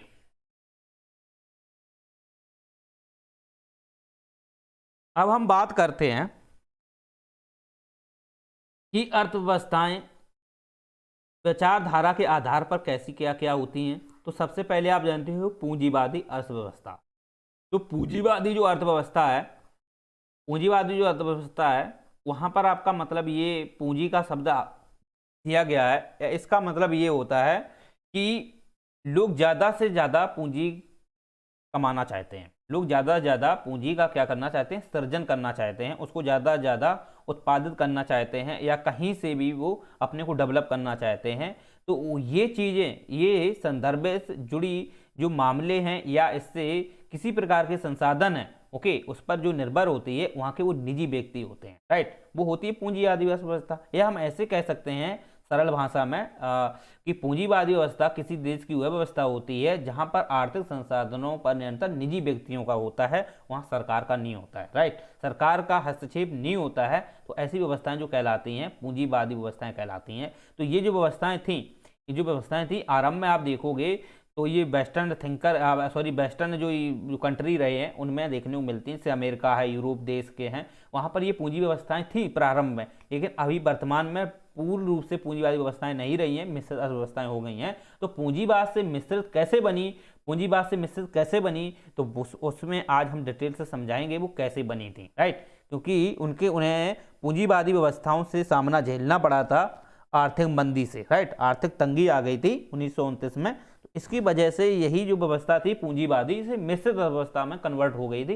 वो कैसे हुई, कैसे हुई, किन अवधारणाओं के माध्यम से हुई, और इसमें कौन से ऐसे विद्वान रहे जिन्होंने परिवर्तित करने का प्रयास किया, उसके विषय में हम डिटेल से समझते हैं। चलिए, अब बात ये आती है कि पूंजीवादी जो व्यवस्था है, पूंजीवादी व्यवस्था में तो आप जानते ही हो, यहाँ पे जितने भी आर्थिक संसाधन होते हैं, आर्थिक संसाधन होते हैं उस पर निजी व्यक्तियों का या निजी जो कंपनियां हैं या जो भी वहाँ पर आप जानते हो जो उद्योग हैं उनका नियंत्रण होता है। तो सबसे पहले आप जानते हो आर्थिक संसाधन से जुड़े जो उद्योग होते हैं इस पर इसका व्यक्तियों का, निजी व्यक्ति जो होते हैं उनका नियंत्रण होता है, यानी कि व्यक्तियों का नियंत्रण होता है। अर्थात यहाँ पर जो सरकार होती है, सरकार जो होती है, गवर्नमेंट होती है, वो हस्तक्षेप नहीं करती है। हस्तक्षेप की नीति आप ऐसे समझ सकते हो, ठीक, सर, हस्तक्षेप की नीति।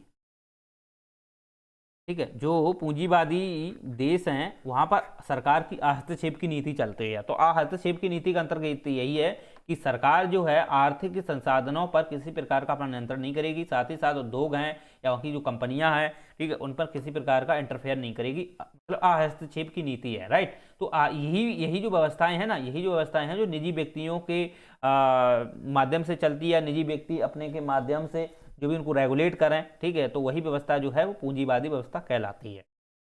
तो पूंजीवादी व्यवस्था के जो प्रणेता रहे हैं, समर्थक रहे हैं, वो एडम स्मिथ रहे हैं। तो एडम स्मिथ आप जानते हो, तो इन्होंने अपनी जो बुक थी इनकी wealth of nation, right, wealth of nation का मतलब कि है कि राष्ट्र का कैसे कल्याण करना है, राइट, राष्ट्र का कैसे कल्याण करना है। तो एडम स्मिथ ने एक बाजारवादी व्यवस्था का समर्थन किया था।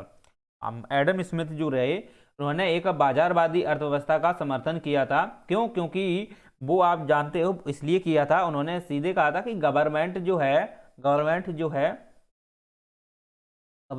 है पहले इस प्रारंभ में तो इनकी व्यवस्था जो थी बाजारवादी अर्थव्यवस्था, वो इस प्रकार थी कि बाजारवादी में जो भी व्यवस्था रहेगी उसमें जो काम करेंगे वो निजी व्यक्ति काम करेंगे, सरकार नहीं काम करेगी। तो एडम स्मिथ ने इन्होंने इस चीज का समर्थन दिया था। एडम स्मिथ ने तो बाजारवादी व्यवस्था की समर्थक रहे। तो उस संदर्भ में तो वेल्थ ऑफ नेशन है, जब वो 1776 की क्रांति हुई तो 1776 की क्रांति के फलस्वरूप 1776 की क्रांति के फलस्वरूप एडम स्मिथ की एक बुक आती है वेल्थ ऑफ नेशन। तो वेल्थ ऑफ जो नेशन थी, वेल्थ ऑफ जो नेशन थी, तो वेल्थ ऑफ नेशन के अंतर्गत आप जानते हो इन्होंने कुछ ऐसे मानदंड निर्धारित किए कि कोई भी देश है वो अपनी व्यवस्था को कैसे संचालित कर सकता है। तो इसके संदर्भ में आप जानते हो वेल्थ ऑफ नेशन की नीति बहुत अच्छी आती है। इसमें कुछ ऐसे उन्होंने मानक आंकड़े जुटाए थे या मानक उनको निर्धारित किए कि कोई सरकार है या कोई देश है, इन मानकों को अगर वो फॉलो करती है तो निश्चित ही वो अपना विकास कर लेगी। राइट, तो सरकार की यहाँ बात उन्होंने नहीं कही थी, वैसे सरकार की उन्होंने कोई बात नहीं कही थी, बस उन्होंने यही कहा था कि वेल्थ ऑफ नेशन के अंतर्गत कोई देश है या कोई भी वहाँ की अथॉरिटी या लोग हैं, अगर वो इस चीज़ को फॉलो कर लेते हैं तो निश्चित ही अपना विकास कर लेंगे। ठीक है, तो अब बात ये आती है कि उन्होंने क्या क्या ऐसे इसके अंतर्गत पॉइंट दिए थे। तो सबसे पहले आप जानते हो इन्होंने एक पहली बात तो ये कही कि जो अर्थव्यवस्था है हमारी या जो भी अर्थव्यवस्था है, तो उस अर्थव्यवस्था में कंपनियां जो हैं उनका हस्तक्षेप होना चाहिए। राइट, आर्थिक संसाधन है उनमें उद्योग हैं, कंपनियां हैं, उनका हस्तक्षेप होना चाहिए, सरकार का हस्तक्षेप नहीं होना चाहिए। पहली बात तो इन्होंने यही कही कि आर्थिक क्षेत्र में या अर्थव्यवस्था में सीधा सीधा आप कह सकते हैं अर्थव्यवस्था में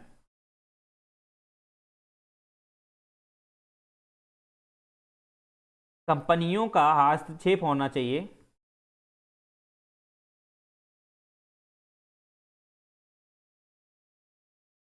हस्तक्षेप कंपनियों का होना चाहिए, ना कि कंपनियां, या हमने उद्योग भी ले सकते हैं, उद्योग, ठीक है, दोनों का शामिल कर लेंगे, क्योंकि आप एक चीज़ समझिए, कंपनियां उद्योग में थोड़ा फर्क होता है, राइट। तो हस्तक्षेप होना चाहिए, ना कि सरकार का।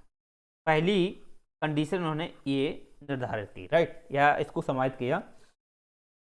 दूसरी इन्होंने ये निर्धारित की कि श्रम विभाजन अनिवार्य होना चाहिए। श्रम विभाजन अनिवार्य होना चाहिए का मतलब ये है कि जो भी व्यक्ति काम करेंगे वो अपने रुचि के आधार पर करेंगे। ऐसा नहीं है कि जबरदस्ती किसी को काम कराया जाए, अपने अपने रुचि के आधार पर, जिसे अपनी इच्छा है अपनी मर्जी से करेंगे, जो इच्छा है नहीं करना चाहता है तो नहीं करेंगे, ठीक है। तो श्रम विभाजन यहाँ पे आ गया। तो श्रम विभाजन का मतलब यही है कि जो रुचि पे, जो रुचिकर हैं व्यक्ति, जो काम करने के लिए संलग्न हैं या उनके अंदर इंटरेस्ट है, ठीक है, तो वो व्यक्ति काम कर सकते हैं, जो नहीं इंटरेस्ट है वो नहीं कर सकते। अब जरूरी नहीं कि जबरदस्ती कराया जाए, तो इन्होंने यही बात कही कि श्रम विभाजन अनिवार्य होना चाहिए, राइट, कि रुचि के आधार पर व्यक्ति काम करेगा, रुचि के आधार पर व्यक्ति काम करेगा, जबरन किसी पे काम नहीं कराया जाएगा, जो अपना मर्जी से अपना विकास करना चाहेगा वो काम करेगा। तो इसमें एक ये इन्होंने सेगमेंट जोड़ा कि श्रम विभाजन। तो श्रम विभाजन का मतलब यहाँ यही है कि जो व्यक्ति काम करेंगे, उद्योग हैं, कंपनियां हैं, उसमें काम करेंगे, वो रुचि के आधार पर करेंगे, रुचि के आधार पर। जिसे इच्छा होगी वो काम करेगा, जिसे इच्छा नहीं होगी वो नहीं करेगा, जिसे रुचि होगी वो काम करेगा। तो रुचि के आधार पर काम करने की इन्होंने बात कही। तो श्रम विभाजन की बात आ जाती है, राइट। पहली कंडीशन तो आप समझ ही गए, आर्थिक क्षेत्र अर्थव्यवस्था में जो कंपनियां उद्योग हैं ये हस्तक्षेप होना चाहिए, ना कि सरकार का, राइट। जो आर्थिक संसाधन है, आर्थिक संसाधन उद्योगों और कंपनियों का हस्तक्षेप होना चाहिए, सरकार का नहीं होना चाहिए। दूसरी कंडीशन दी उन्होंने, श्रम विभाजन होना चाहिए, यानी कि जो व्यक्ति काम करेंगे वो रुचि के आधार पर करेंगे, राइट, उन पर किसी प्रकार का आप जबरन नहीं करा सकते हो। तो ये बातें इन्होंने की। तीसरी है डिमांड सप्लाई का निर्धारण। डिमांड सप्लाई का निर्धारण भी इन्होंने ही कहा था, यानी कि डिमांड है और सप्लाई। तो डिमांड सप्लाई आप जानते हो ये जो होती है मार्केट प्राइस में सबसे ज़्यादा फोकस करती है, राइट। जबकि आप जानते हो जो प्रशासनिक मूल्य होता है ना, फैक्टर कॉस्ट चलता है, ठीक है। तो डिमांड सप्लाई जो है मार्केट प्राइस में आप जानते हो, तो इन्होंने बाजार की एक अदृश्य शक्ति की बात कही थी। बाजार की अदृश्य शक्ति का मतलब ये है कि बाजार की अदृश्य शक्ति किसमें होती है, वो होती है कि लोग क्या खरीद रहे हैं क्या नहीं खरीद रहे हैं, वो कहीं दिखता थोड़ी ना है भाई। खरीद रहे हैं वो तो दिखता है, लेकिन डिमांड सप्लाई क्या दिखती है? नहीं दिखती ना। तो आप जानते हो कि बाजार प्रणाली, एक जो मार्केट सिस्टम जो था, उसमें डिमांड सप्लाई की इन्होंने बात कही थी। डिमांड सप्लाई की इन्होंने बात की और एक अदृश्य शक्ति के रूप में कही थी कि डिमांड सप्लाई जो है वो डिपेंड करेगी वहाँ की व्यवस्था को, ठीक। डिमांड सप्लाई है वो वहाँ की व्यवस्था को डिपेंड मतलब कि निर्धारित करेगी। कैसे करेगी? तो वो उन्होंने बताया, वो उन्होंने क्या बताया कि जैसे अगर डिमांड ज़्यादा हो रही है, राइट, अगर डिमांड ज़्यादा हो रही है तो उसी प्रकार की आप जानते हो उत्पादन में वृद्धि करनी चाहिए। जैसी डिमांड ज़्यादा हो रही है उसी प्रकार से उत्पादन में वृद्धि करनी चाहिए। तो इससे क्या है कि सप्लाई अगर रहेगी तो डिमांड जो है वो भी नियंत्रण की जा सकती है। तो इस वजह से इन्होंने डिमांड सप्लाई का कॉन्सेप्ट दिया था। और डिमांड सप्लाई आप जानते हो एक अदृश्य है, ये दिखाई नहीं पड़ता है, ये दिखाई नहीं पड़ता है। बस ये केवल एक मन में धारणा आ सकती है या देश में ये समझ में आ सकता है कि हाँ, कि हमारा देश विकसित हो रहा है या अविकसित की तरफ जा रहा है। तो ये केवल डिमांड सप्लाई पे डिपेंड हो जाता है। तो इस वजह से आप जानते हो ये चीज़ें दिखाई नहीं पड़ती हैं, ये अदृश्य शक्ति के रूप में है। तो ये विचार इन्होंने दिए थे डिमांड और सप्लाई का। तो डिमांड सप्लाई का जो निर्धारण है वो इन्होंने ही दिया था। चौथी कंडीशन आप जानते हो, इन्होंने कई निजी जो क्षेत्र हैं, निजी क्षेत्र हैं वहाँ में स्वास्थ्य से जुड़ी जो भी वस्तुएं हैं, निजी क्षेत्र में जो स्वास्थ्य जैसी जो वस्तुएं हैं वहाँ पर भी निजी क्षेत्र जो है वो काम करेगा, राइट। निजी क्षेत्र जो है वो काम करेगा। तो निजी क्षेत्र को यह उन्होंने भूमिका दे दी या उनको स्वतंत्र कर दिया कि वह स्वास्थ्य वस्तुओं से संबंधित या स्वास्थ्य से जुड़ी जो वस्तुएं हैं उनको बनाएगा, उन पर काम करेगा। तो निजी क्षेत्र को यह व्यवस्था दे दी गई। निजी क्षेत्र का मतलब है कंपनियां हैं, हस्तक्षेप हैं या निजी जो व्यक्ति हैं उनको ये व्यवस्था दे दी गई कि आप स्वास्थ्य से संबंधित जो भी आपको फैसले लेने हैं वो कौन लेगी, वहाँ की निजी कंपनियां, निजी क्षेत्र लेंगे, राइट। वहाँ पे सरकार हस्तक्षेप नहीं करेगी। यहाँ पे सरकार की उन्होंने बिल्कुल ही एकदम बाईकॉट कर दिया, राइट, बिल्कुल बहिष्कार सा कर दिया, क्योंकि उन्होंने कहा कि सरकार इसमें अगर हस्तक्षेप करती है तो सरकार हस्तक्षेप करने से लोगों की जो अपने अधिकार हैं, लोगों की जो डिमांड हैं वो पूर्ण नहीं हो पाएंगे, सरकार उस हिसाब की डिमांड नहीं कर पाएगी। इसलिए श्रम विभाजन के आधार पर लोग रुचि के आधार पर अपना विकास करेंगे। ओके, तो यह चीज़ें जो थी इन्हें जोड़ी गई। तो इस प्रकार से आप जानते हो कि निजी क्षेत्र में स्वास्थ्य जैसी सुविधाएं जो थी वो निजी क्षेत्रों को ही दी गई। तो इससे आप जानते हो कि जो भी कोई बीमारी संबंधित हो या स्वास्थ्य से ग्रस्त हो, ठीक है, अस्वस्थ हो, उससे संदर्भ में जो कंपनियां, उद्योग थे वहाँ के, निजी उद्योग, निजी व्यक्ति थे, तो वो देखेंगे, राइट, कोई यहाँ पे सरकार नहीं देखेगी। चलिए, तो ये जो कॉन्सेप्ट था स्वस्थ और स्वास्थ्य जो है वो निजी क्षेत्र को दिया गया। तो ये जो चार हैं, ठीक है, ये जो चार हैं ये बेसिकली अगर आप देखे जाएं तो ये बेसिकली आप देखे जाएं तो किनके अंडर में दिए गए, ये दिए गए निजी क्षेत्रों के अंडर में या निजी व्यक्तियों के अंडर में, राइट। अब निजी व्यक्ति क्या है? निजी व्यक्ति तो आप जानते ही हो कि जो रुचि लेता होगा, मेहनत करना चाहेगा, ठीक है, तो वो अपना विकास कर लेगा। जो मेहनत करना नहीं चाहेगा वो विकास नहीं कर पाएगा। लेकिन ये पूंजीवादी जो व्यवस्था थी, ये पूंजीवादी एक्चुअली में इस श्रम विभाजन के आधार पर तो थी, लेकिन आप जानते हो यहाँ पर कुछ और ही होने लगा था। यहाँ पर क्या होने लगा कि वंचित जो लोग थे उनसे शोषण कराने लगे, राइट। कुछ पैसे वाले लोग थे, काफ़ी जो रुचि थे वो मेहनत करते रहे, ठीक, अपना विकास भी किया, लेकिन ये क्या करने लगे, दूसरों का शोषण भी करने लगे, दूसरा का शोषण करने लगे। तो आप इससे जानते हो कि श्रम विभाजन जो था वो काफ़ी डेवलप हो गया, उसके बीच में खामियां आ गई बहुत ज़्यादा। तो इसी वजह से पूंजीवादी जो व्यवस्था थी एक समय बाद ये काफ़ी ग्रसित समस्याओं से गुजरी। वो आप जानते हो कैसे, वो इस वजह से गुजरी। आपको पता होना चाहिए कि आप जानते हो 1929 में क्या है, क्या आई, आर्थिक मंदी आ गई। 1929 में आर्थिक मंदी आ गई। आर्थिक मंदी आने के क्या कारण थे, थोड़ा आप एक चीज माइंड में सेट करो। आर्थिक मंदी के आने के ये कारण थे कि ऐसा था कि वहां पर आप जानते हो श्रम विभाजन तो था ही, ठीक, श्रम विभाजन तो था ही। तो श्रम विभाजन पे आप जानते हो कि इस श्रम विभाजन का जो भुगतना था इसका एक प्रभाव पड़ा। इसका क्या प्रभाव पड़ा कि यहाँ पर जो वंचित लोग थे, जो वंचित लोग थे वो और ज्यादा वंचित होते गए, राइट, और ज्यादा वंचित होते गए।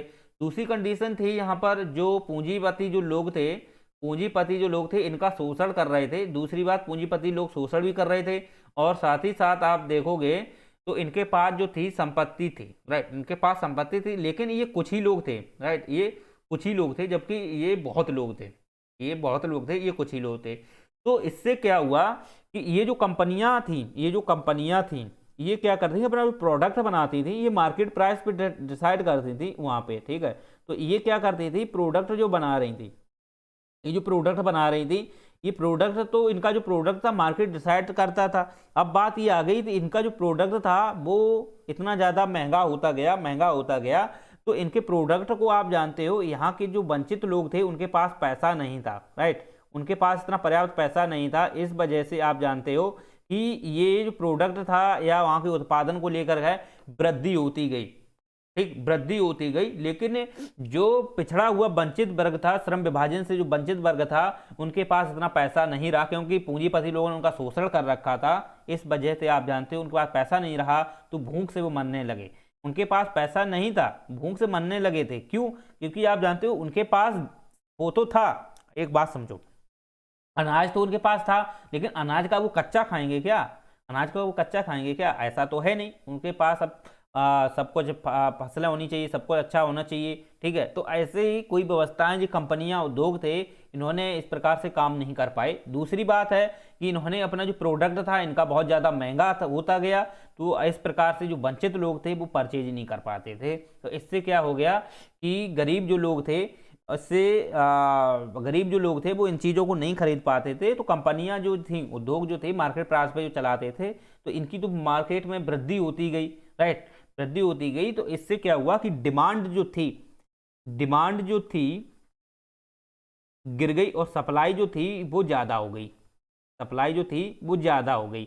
तो डिमांड थी वो इसीलिए गिर गई क्योंकि यहाँ पे वंचित लोग था, उनके पास धन ही नहीं रहा और वो गरीब हो गए। इस वजह से उनके पास इतना पैसा नहीं आया कि वो इस चीज़ को खरीद पाते। दूसरी बात है कि सप्लाई में वृद्धि हुई, और सप्लाई जो वृद्धि थी ये महंगी थी, बहुत ही महंगी थी। इस वजह से आप जानते हो कि इस पर क्या हुआ, महंगाई होने की वजह से भी आप जानते हो कि लोग खरीद नहीं पाए, तो इससे भी आर्थिक मंदी आ गई। अर्थव्यवस्था का मंद का मतलब होना चाहिए जो उद्योग हैं, कंपनियां हैं, उसमें धीमापन। और धीमापन तभी होगा कि आप कोई चीज़ बना रहे हो, उस हिसाब से सप्लाई कर रहे हो, अगर वो डिमांड उसकी नहीं है तो वो ऑटोमेटिक धीमी हो जाएंगी, क्योंकि डिमांड के बेस पर ही वो कंपनियां उद्योग चलते हैं। अगर डिमांड अच्छी है मार्केट में तभी आप अच्छा सा प्रोडक्ट बना के वो कंपनी आगे बढ़ेगी। अगर निजी क्षेत्र में है, और निजी क्षेत्र में तो आप जानते हो कंपनी काम करेंगी, अब ये तो धीमी हो गई, क्यों, डिमांड इतनी रही नहीं। तो इस वजह से आप जानते हो कि ज़्यादा ज़्यादा प्रोडक्ट थे वो बन गए, बहुत ज़्यादा सब कुछ हो गया। उस वजह से आप जानते हो मार्केट में इतना काफ़ी आप जानते हो कि लोग जो थे उत्सुक नहीं रहे खरीदने के लिए, तो इस वजह से यहाँ पे आर्थिक मंदी आ गई थी। ठीक है, तो आर्थिक मंदी आने की यही कारण विधि थी, और भी कई सारे विधियाँ थी, और भी कई सारी वजह थी। तो इस प्रकार से आप समझ सकते हैं। तो आर्थिक मंदी जैसे ही आई तो ये केवल अमेरिका में नहीं आई, जहाँ जहाँ ये पूंजीवादी व्यवस्था थी सभी जगह ये आर्थिक मंदी देखने को मिली। यूरोप देश में ब्रिटेन है, अन्य देश भी है, फ्रांस है, जर्मनी, ऐसे बहुत सारे देश थे, तो वहाँ भी आप जानते हो ये आर्थिक मंदी देखने को मिली। समझ रहे हो, आर्थिक मंदी देखने को मिली। तो अब बात ये आती है कि ये जो व्यवस्था थी, ये जो व्यवस्था जो एडम स्मिथ ने दी थी, ये कहीं ना कहीं विफल होती दिखी, ये कहीं ना कहीं विफल होती दिखी। तो इसके बाद क्या हुआ, इसके बाद क्या हुआ कि एक विचारक और आते हैं, एक विचारक और आते हैं, उनका नाम है John Maynard Keynes, right, John Maynard Keynes. तो जॉन मर्नार्ड कीन्स ने एक बात कही, इन्होंने एक बात ये कही कि जो भी कंपनियां हैं, जो भी उद्योग हैं, राइट, जो भी कंपनियां हैं, उद्योग हैं, इन पर अगर सरकार का नियंत्रण होता है, इन पर अगर सरकार का नियंत्रण होता है तो निश्चित ही सरकार अपनी अथॉरिटी के माध्यम से, प्रशासनिक माध्यम से उस व्यवस्थाओं को नियंत्रण कर सकती है, उस व्यवस्थाओं को नियंत्रण कर सकती है। तो इन्होंने अर्थव्यवस्था में सरकार को हस्तक्षेप करने की बात की। जो मर्नार्ड कीन्स थे, उन्होंने अर्थव्यवस्था में सरकार को हस्तक्षेप करने की बात की कि अर्थव्यवस्था जो है, जो आर्थिक क्षेत्र संबंधित जो भी उद्योग हैं, कंपनियां हैं, तो उस पर सरकार का नियंत्रण होना चाहिए, वो सरकार के हाथों में होना चाहिए, राइट। साथ ही साथ आप जानते हो जो सप्लाई है, डिमांड है, जो भी है, ये सरकार के हाथ में होना चाहिए कि अगर डिमांड बढ़ रही है तो उस प्रकार की सप्लाई करना चाहिए, और सप्लाई में अगर आप जानते हो डिमांड कम हो रही तो उस हिसाब से सप्लाई में कमी करना चाहिए। तो ये जो है सरकार से संदर्भित जुड़े जो सेगमेंट जो दिए थे, सरकार को हस्तक्षेप करने की जो बात कही थी, वो जॉन मर्नार्ड जो कीन्स थे उन्होंने ही बात की थी। कि जॉन मर्नार्ड जो कीन्स थे उन्होंने यही बात की थी कि सरकार का अर्थव्यवस्था में हस्तक्षेप होना चाहिए, अर्थव्यवस्था में हस्तक्षेप होना चाहिए। देखिएगा, हम नोट्स अलग से बना के नहीं देंगे, बस है आप नोट्स बनाते चलिए इसी के साथ साथ, ठीक है। चलो, जो हम लिखते हैं वो आप लिखते चाहिए, समझना है तो है ही, समझते तो चलते हैं।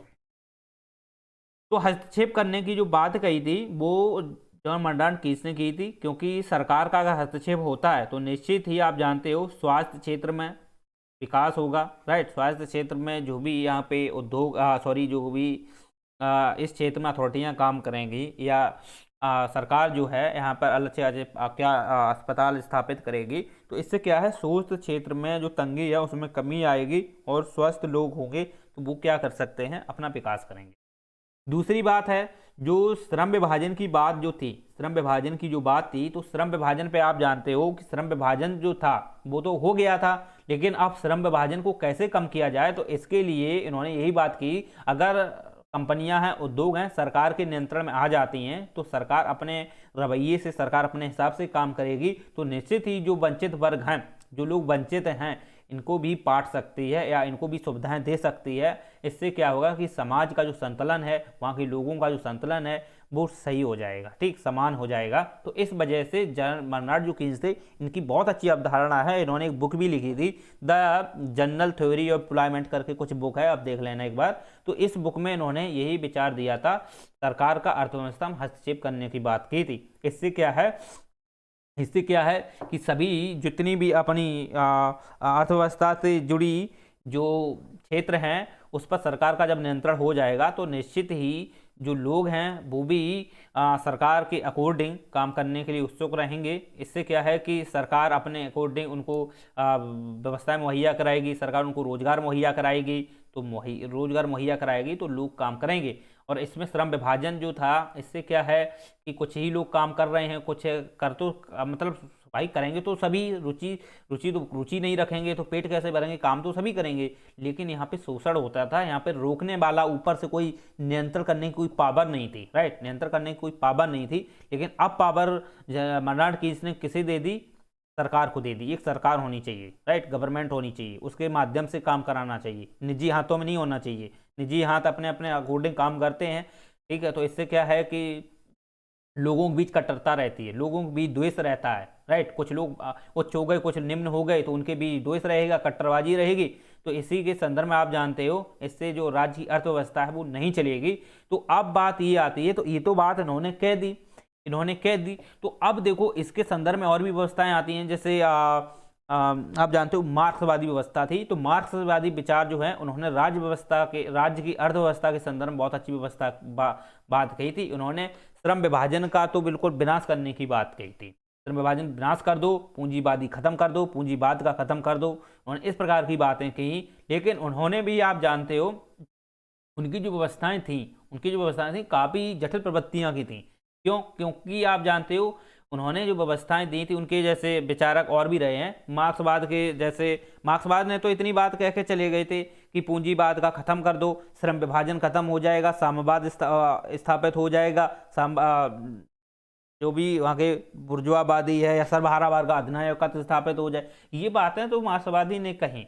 लेकिन आप जानते हो इसको आगे चलाने का जो काम किया था वो वहाँ के जो लेनिन थे, राइट, लेनिन थे और स्टालिन रहे हैं। तो लेनिन जो थे, उन्होंने पार्टी के माध्यम से काम किया था। तो उन्होंने क्या काम किया कि जितने भी वंचित वर्ग थे, राइट, उनके संसाधन को ले लिया उन्होंने। दूसरी बात है कि जो पूंजीपति लोग थे उनके संसाधनों को ले लिया। तो सभी संसाधनों को उन्होंने क्या कर लिया, अपने हाथ में ले लिया, अपने नियंत्रण में ले लिया। तो इससे क्या है कि साम्यवादी व्यवस्था हो गई। यानी कि जो भी चार इसको खिला दो, चार इसको खिला दो, चार इसको खिला दो, तो इस प्रकार की व्यवस्था जो वहाँ पे स्थापित हो गई थी। कहाँ? जैसे लेनिन जैसे रूस में, ठीक है। तो ये आप ऐसे समझ सकते हो कि ये जो व्यवस्थाएं थी मार्क्सवादी जो व्यवस्था थी, उन्होंने पूंजीवाद को खत्म करने की बात की थी। क्योंकि पूंजीवाद जो है वो बुर्जुआवादी व्यवस्था है, और बुर्जुआवादी में कुछ ही लोगों के पास संसाधनों पर नियंत्रण होता है और वंचित वर्गों के पास कुछ नहीं होता है, भूखों मरते हैं। तो वो यही चाहते थे कि इनके जो संसाधन हैं, इनके संसाधनों पर आम जनमानस का अधिकार हो। लेकिन यहाँ पे लेनिन ने क्या काम किया, पार्टी स्थापित की। तो लेनिन ने उसके जितने भी संसाधन थे, पूंजीपति के संसाधन और गरीब वंचितों के जो भी संसाधन थे, उन पर सभी का नियंत्रण उसने कर लिया। तो अपने अकॉर्डिंग उसे वो चला रहा था, राइट। तो ये उनकी एक साम्यवादी व्यवस्था थी। तो वहां पर ऐसा कोई राज व्यवस्था स्थापित नहीं की थी उन्होंने, सिर्फ पार्टी के माध्यम से सब काम कराते थे। चलो, तो पुनः वहां पे एक प्रकार से राजा जैसी व्यवस्था आ गई थी। लेकिन एक्चुअली में देखा जाए तो फिर वहां पे राज्य की स्थापना की गई थी। चलो, तो इतना आपको समझ में आना चाहिए। तो उम्मीद करते हैं आपको सही लगा होगा। अब बात ये आती है कि ये तो समझ में आ गया कि सरकार का हस्तक्षेप होना चाहिए और राज्य की अर्थव्यवस्था कैसे होनी चाहिए। तो राज्य की अर्थव्यवस्था में मैंने आपको अभी बताया कि राज्य की अर्थव्यवस्था का जो सही विवरण जो देते हैं वो देते हैं मार्क्स, ठीक, जो मार्क्स विचारक रहे हैं वही देते हैं। क्यों? क्योंकि ये जो थे, इन्होंने सीधा सीधा पूंजीवाद को खत्म करने की बात की थी और सर्वहारा जो वर्ग है उसको प्रबल बनाने की या उसके आर्थिक संसाधनों को बढ़ावा देने की इन्होंने ही बात की थी। क्योंकि ये चाहते थे कि जो वंचित वर्ग जो लोग हैं उनको भी एक समान रूप से उनको संसाधन मिल सकें, समान अधिकार उन्हें मिल सकें, ठीक है। तो इस वजह से राज्य की अर्थव्यवस्था तभी सही से स्थापित की जा सकती है जब सभी को समान रूप से क्या है आर्थिक संसाधन मुहैया कराए जा सकें। तो वही राज्य की अर्थव्यवस्था जो है वो सटीक अर्थव्यवस्था जो दी है वो मार्क्स ने दी थी। वो यही चाहते थे कि आर्थिक संसाधनों का जो वितरण है वो वहाँ पर आमजन मानस पर होना चाहिए, आमजन मानस को एक समान अधिकार होना चाहिए, या कुछ पूंजीपति लोगों के हाथ में नहीं होना चाहिए, राइट। तो यही विचार जो है मार्क्स के रहे हैं। तो इसी के आधार पर जो राज्य की अर्थव्यवस्था है वो जो चलती है वो मार्क्स के विचार पे ही चलती है। क्यों क्यों मार्क्स के विचार पे इसलिए चलती है क्योंकि मार्क्स चाहते थे कि जो संसाधन का जो वितरण है सभी को एक समान होना चाहिए, सभी का अधिकार होता है भाई, सभी का अधिकार है। कुछ ऐसा नहीं है कि तुमको शोषण कर लो, तुम पैसे वाले हो गए शोषण करके और पैसे वाले बन जाओ, तो ये तो गलत है भाई। सभी को अधिकार है, सभी को अपनी संपत्ति रखने का सभी को अधिकार है। तुम संपत्ति के रूप में उसको दोहन करते जा रहे हो तो ये गलत है। तो इसलिए राज्य की जो अर्थव्यवस्था है, राज्य की जो अर्थव्यवस्था है एक्चुअली में मार्क्सवादी विचार के आधार पर ही चलती है, राइट। क्योंकि उन्होंने समानता की बात कही थी, समान समान संसाधनों की बात की थी, सभी को संसाधन समान रूप से देने की बात की थी। तो हर एक देश चाहता है अपनी अर्थव्यवस्था के तहत कि सभी को समान तरीके से वितरण कराया जा सके, संसाधनों का वितरण हो सके। तो वही मार्क्सवादी विचारक रहे हैं जो वर्तमान में सभी जगह अर्थव्यवस्था के प्रचार प्रसार के रूप में काम किए हैं। तो अब ऐसे समझ सकते हो कि भारत भी है, इससे अछूता नहीं है। भारत भी आप जानते हो समाज कल्याणवादी देश है, लोकतांत्रिक कल्याणवादी देश है। तो इस वजह से आप जानते हो यहाँ की जो राज्य की अर्थव्यवस्था है यहाँ पर भी सभी को एक नज़र से देखा जाता है, सभी संविधान के तौर पे नज़र से देखा जाता है। तो जितने भी लोग हैं उनको आर्थिक संसाधन के तहत दिए जाते हैं। तो जो धनी लोग हैं उनसे संसाधन ले लेके गवर्नमेंट नीचे जो गरीब लोग हैं उनके लिए योजनाएं बनाती है। तो किस लिए बनाती है? वो मार्क्सवादी विचार के आधार पर है, राइट। तो ये चीज़ें आप समझ सकते हो। खैर इसमें कुछ ज़्यादा डिटेल से जानने की ज़रूरत भी नहीं है। चलो, तो इसके बाद भी आप जानते हो तीसरी अवधारणा जो दी थी ऑस्कर लॉन्ज भी थे, उन्होंने भी कहा, क्या कहा? उन्होंने ये एक बात कही कि आजकल जो लॉन्च थे, इनको लॉन्च भी बोलते हैं, कभी लॉन्च भी बोलते हैं। तो आप जानते हो इन्होंने क्या कहा 1950 में, 1950 की बात है। उन्होंने ये कहा कि कोई भी देश है अगर वो पूंजीवाद से मिश्रित अर्थव्यवस्था में जा रहा है, मिश्रित अर्थव्यवस्था में जा रहा है, तो मिश्रित अर्थव्यवस्था के अंतर्गत उसे कुछ पूंजीवादी गुण लेने चाहिए, पूंजीवादी कुछ तत्व लेने चाहिए, राइट।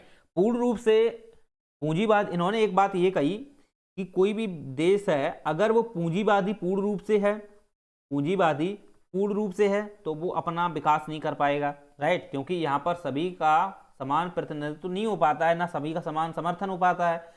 दूसरी बात है कि अगर सरकार जो है पूर्ण रूप से अगर संसाधनों पर नियंत्रण करती है, पूर्ण रूप से संसाधनों पर अगर वो नियंत्रण करती है तो निश्चित ही आप जानते हो, तो ये एक प्रकार की देखी जाए तो क्या हो जाती है व्यवस्था, एक प्रकार की साम्यवादी जैसी व्यवस्था हो जाती है, साम्यवादी जैसी व्यवस्था हो जाती है। जैसे आप जानते हो चीन है, राइट। तो चीन आप जानते हो जितना भी उद्योग है सभी पर सरकार उसका ही नियंत्रण रहता है, सभी का उसका ही नियंत्रण रहता है। लेकिन अब चीन ने भी अपनी ओपन डोर पॉलिसी अपनाई थी, समझ रहे हो, चीन ने भी अपनी ओपन डोर पॉलिसी अपनाई थी। तो इसी को ध्यान में रखते हुए 1990 से पहले किसने अपनाई? रूस ने, जो मिखाइल जो गोर्बाचेव थे वहाँ के, उन्होंने अपनाई थी। लेकिन वो व्यवस्था उन्होंने सही से नहीं अपना पाई। वो इतने देशी थे तो वो चाहते थे कि सभी पर क्या किया जाए, पारदर्शिता। वहाँ पर एक शब्द आता है ग्लास नॉस का, ठीक। तो वो भी अर्थव्यवस्था को खुलापन छोड़ना चाहते थे, राइट। बाद में खुलापन छोड़ना चाहते थे, लेकिन तब तक विघटन हो गया था। इसी की वजह से ही विघटन हुआ था। ये भी एक कारण माना जाता है कि जो भी रूस था उसने क्या काम किया था कि चीन ने जैसे ओपन डोर पॉलिसी चलाई, राइट, 1985 में। तो ओपन डोर पॉलिसी के अंतर्गत क्या था कि सरकार का जो संसाधनों पर नियंत्रण होता था वहाँ पर आम जन मानुष का भी वहाँ पर कुछ प्राइवेट क्षेत्रों में काम देने की बात की थी। और साथ ही साथ आप जानते हो ओपन डोर पॉलिसी के तहत जो विदेश की आर्थिक व्यवस्थाएं थी वो भी उसमें हस्तक्षेप कर सकती थी, अपने उद्योग स्थापित कर सकती थी, वहाँ पर विकास कर सकती थी, राइट। तो ये ओपन डोर पॉलिसी थी, किसने चलाई थी? चीन ने। तो चीन में किसने चलाई थी? माओ से तुंग जो थे, माओ से तुंग, राइट। उन्होंने ओपन डोर पॉलिसी का जो कॉन्सेप्ट था वो लेकर आए थे। चलो, तो इतना आपको समझ में आना चाहिए। तो आस्कर जो लॉन्ज हैं वो यही कहते हैं कि कोई भी देश है अगर वो पूर्ण रूप से पूंजीवादी है तो विकास नहीं कर पाएगा, अगर वो पूर्ण रूप से सरकार के नियंत्रण में आर्थिक संसाधन है, पूर्णतया सरकार के नियंत्रण में अगर आर्थिक संसाधन है तो वो भी देश विकास नहीं कर पाएगा। क्यों? क्योंकि वहाँ पर जो लोग हैं वो ठीक से काम नहीं करेंगे। राइट, वो ठीक से काम नहीं करेंगे, वो सोचेंगे कि ये सरकार है, उस पर पूर्ण नियंत्रण है, हमारा कुछ नहीं है। तो वो आप जानते हो वो एक प्रकार से इसे साम्यवादी व्यवस्था जैसा विचार सोचेंगे या कहेंगे कि एक प्रकार से ये भी एक जो व्यवस्था है, सरकार है, वो हमारे लिए राजा है। राइट, तो इस प्रकार की प्रवृत्तियां हैं, निगेटिव पॉइंट आ जाएंगे, तो इससे जो लोग हैं उनके अंदर भड़काऊ चीज़ें रहेंगी। तो इस प्रकार से आप जानते हो सरकार जो है पूर्ण रूप से संसाधन पर नियंत्रण रहती है तो वो देश भी विकसित या अपने को डेवलप नहीं कर पाता है, वहाँ के लोगों को डेवलप नहीं हो पाता है। राइट, तो ये भी उन्होंने गलत कहा।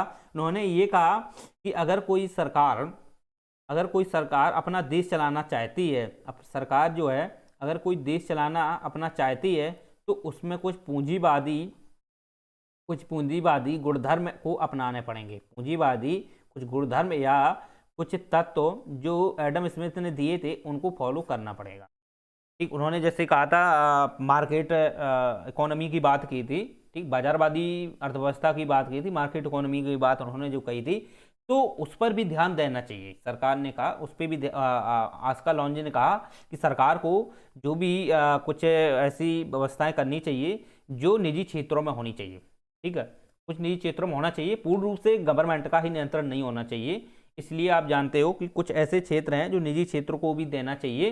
तो इससे क्या होगा कि निजी क्षेत्र में लोग काम करेंगे, निजी क्षेत्र में लोग काम करेंगे, क्योंकि जरूरी नहीं होता है कि पूंजी साम्यवादी व्यवस्था या सॉरी सरकार पूर्ण नियंत्रण संसाधनों पर नियंत्रण करती है तो सरकार अपने अकॉर्डिंग काम करा रही है। राइट, अपने अकॉर्डिंग काम अगर सरकार करा रही है तो हो सकता है वहाँ पे जो काम कर्मचारी हैं वो ठीक ढंग से काम ना करें, ठीक ढंग से काम ना करें तो सरकार घाटे में भी जा सकती है। ठीक है, सरकार घाटे में भी जा सकती है, राजकोषीय घाटा में भी जा सकता है।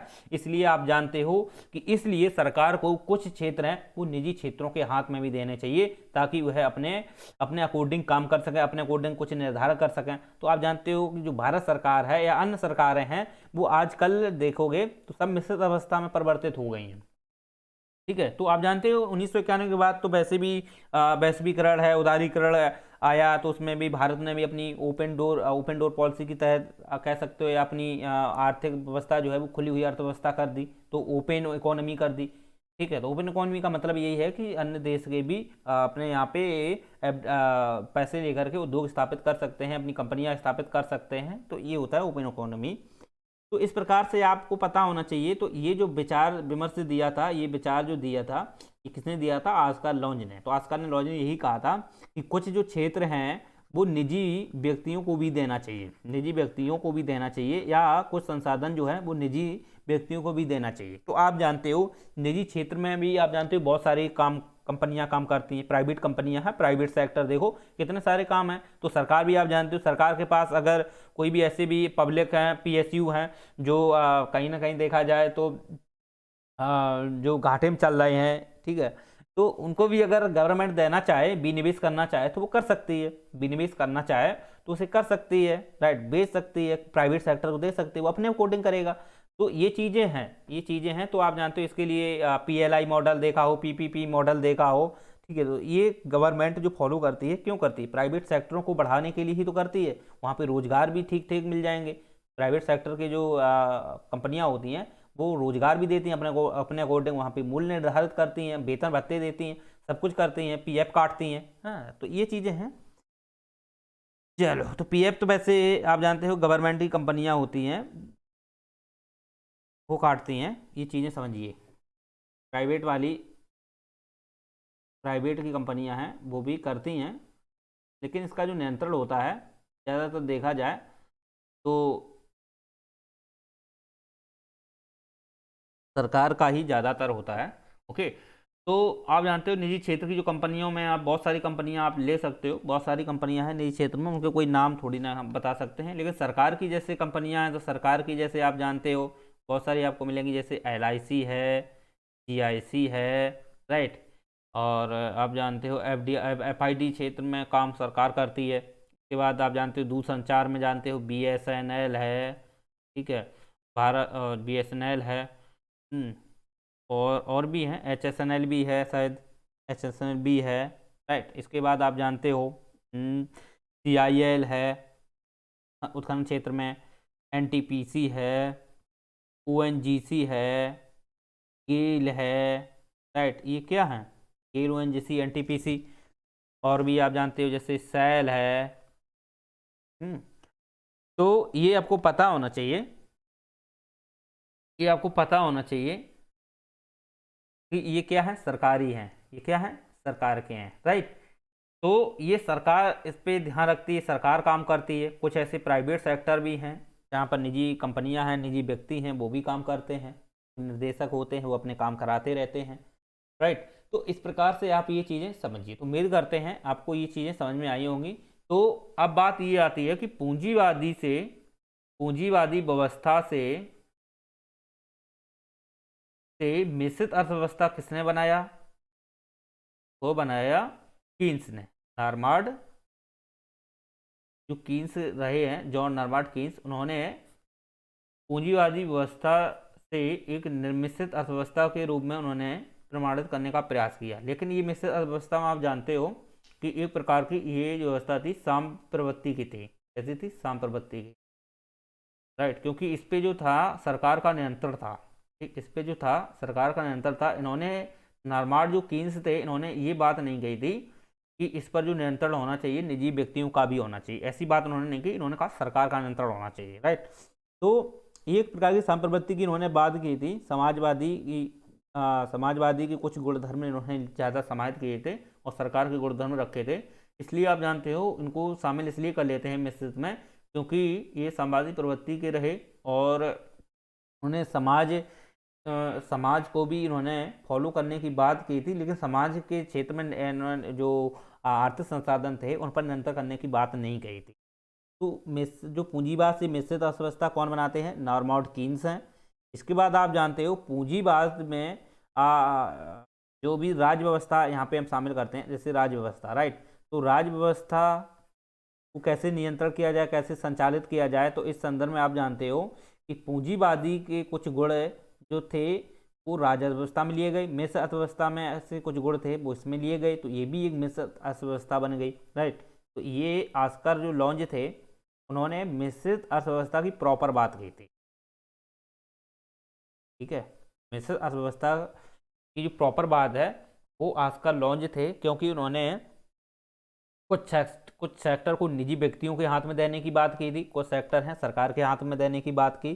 तो दोनों के माध्यम से संतुलन बना रहेगा, राइट। संतुलन दोनों हाथ से बने रहेगा। अगर प्राइवेट सेक्टर घाटे में, पहले प्राइवेट सेक्टर जो है वो घाटे में बहुत कम जाते हैं, सरकारी सेक्टर बहुत घाटे में चले जाते हैं, क्योंकि सरकार जो होती है एक्चुअली में यहाँ पे जो कर्मचारी काम करते हैं वो गवर्नमेंट काम करते हैं, तो वो बहुत ढीले काम करते हैं, राइट। तो उस हिसाब से काम नहीं करते हैं ना, ढीले होते हैं। जबकि प्राइवेट में एक मेहनत पे डिपेंड होता है, तो प्राइवेट सेक्टर काफ़ी डेवलप काम करते हैं।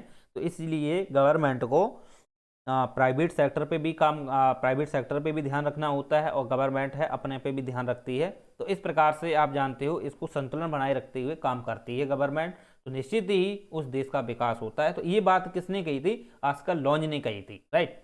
ये आपको समझ में आना चाहिए।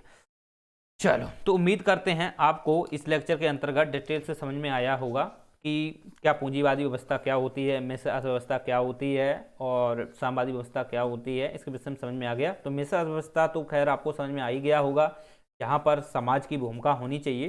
तो समाज की भूमिका का मतलब है व्यक्तिगत हस्तक्षेप होना चाहिए, तो ऐसी, और सरकार का भी हस्तक्षेप होना चाहिए संसाधनों पर, व्यक्ति का भी होना चाहिए। तो दोनों का अगर संसाधनों पर हस्तक्षेप होता है तो ऐसी व्यवस्था जो होती है मिश्रित अर्थव्यवस्था होती है। दूसरी बात है, अगर इसी व्यवस्था को आप दूसरे देशों के लिए भी खोल देते हो तो निश्चित ही ये एक मिश्रित अर्थव्यवस्था और अन्य देशों की अर्थव्यवस्था के साथ एक सामंजस्य मिश्रित अर्थव्यवस्था हो जाती है।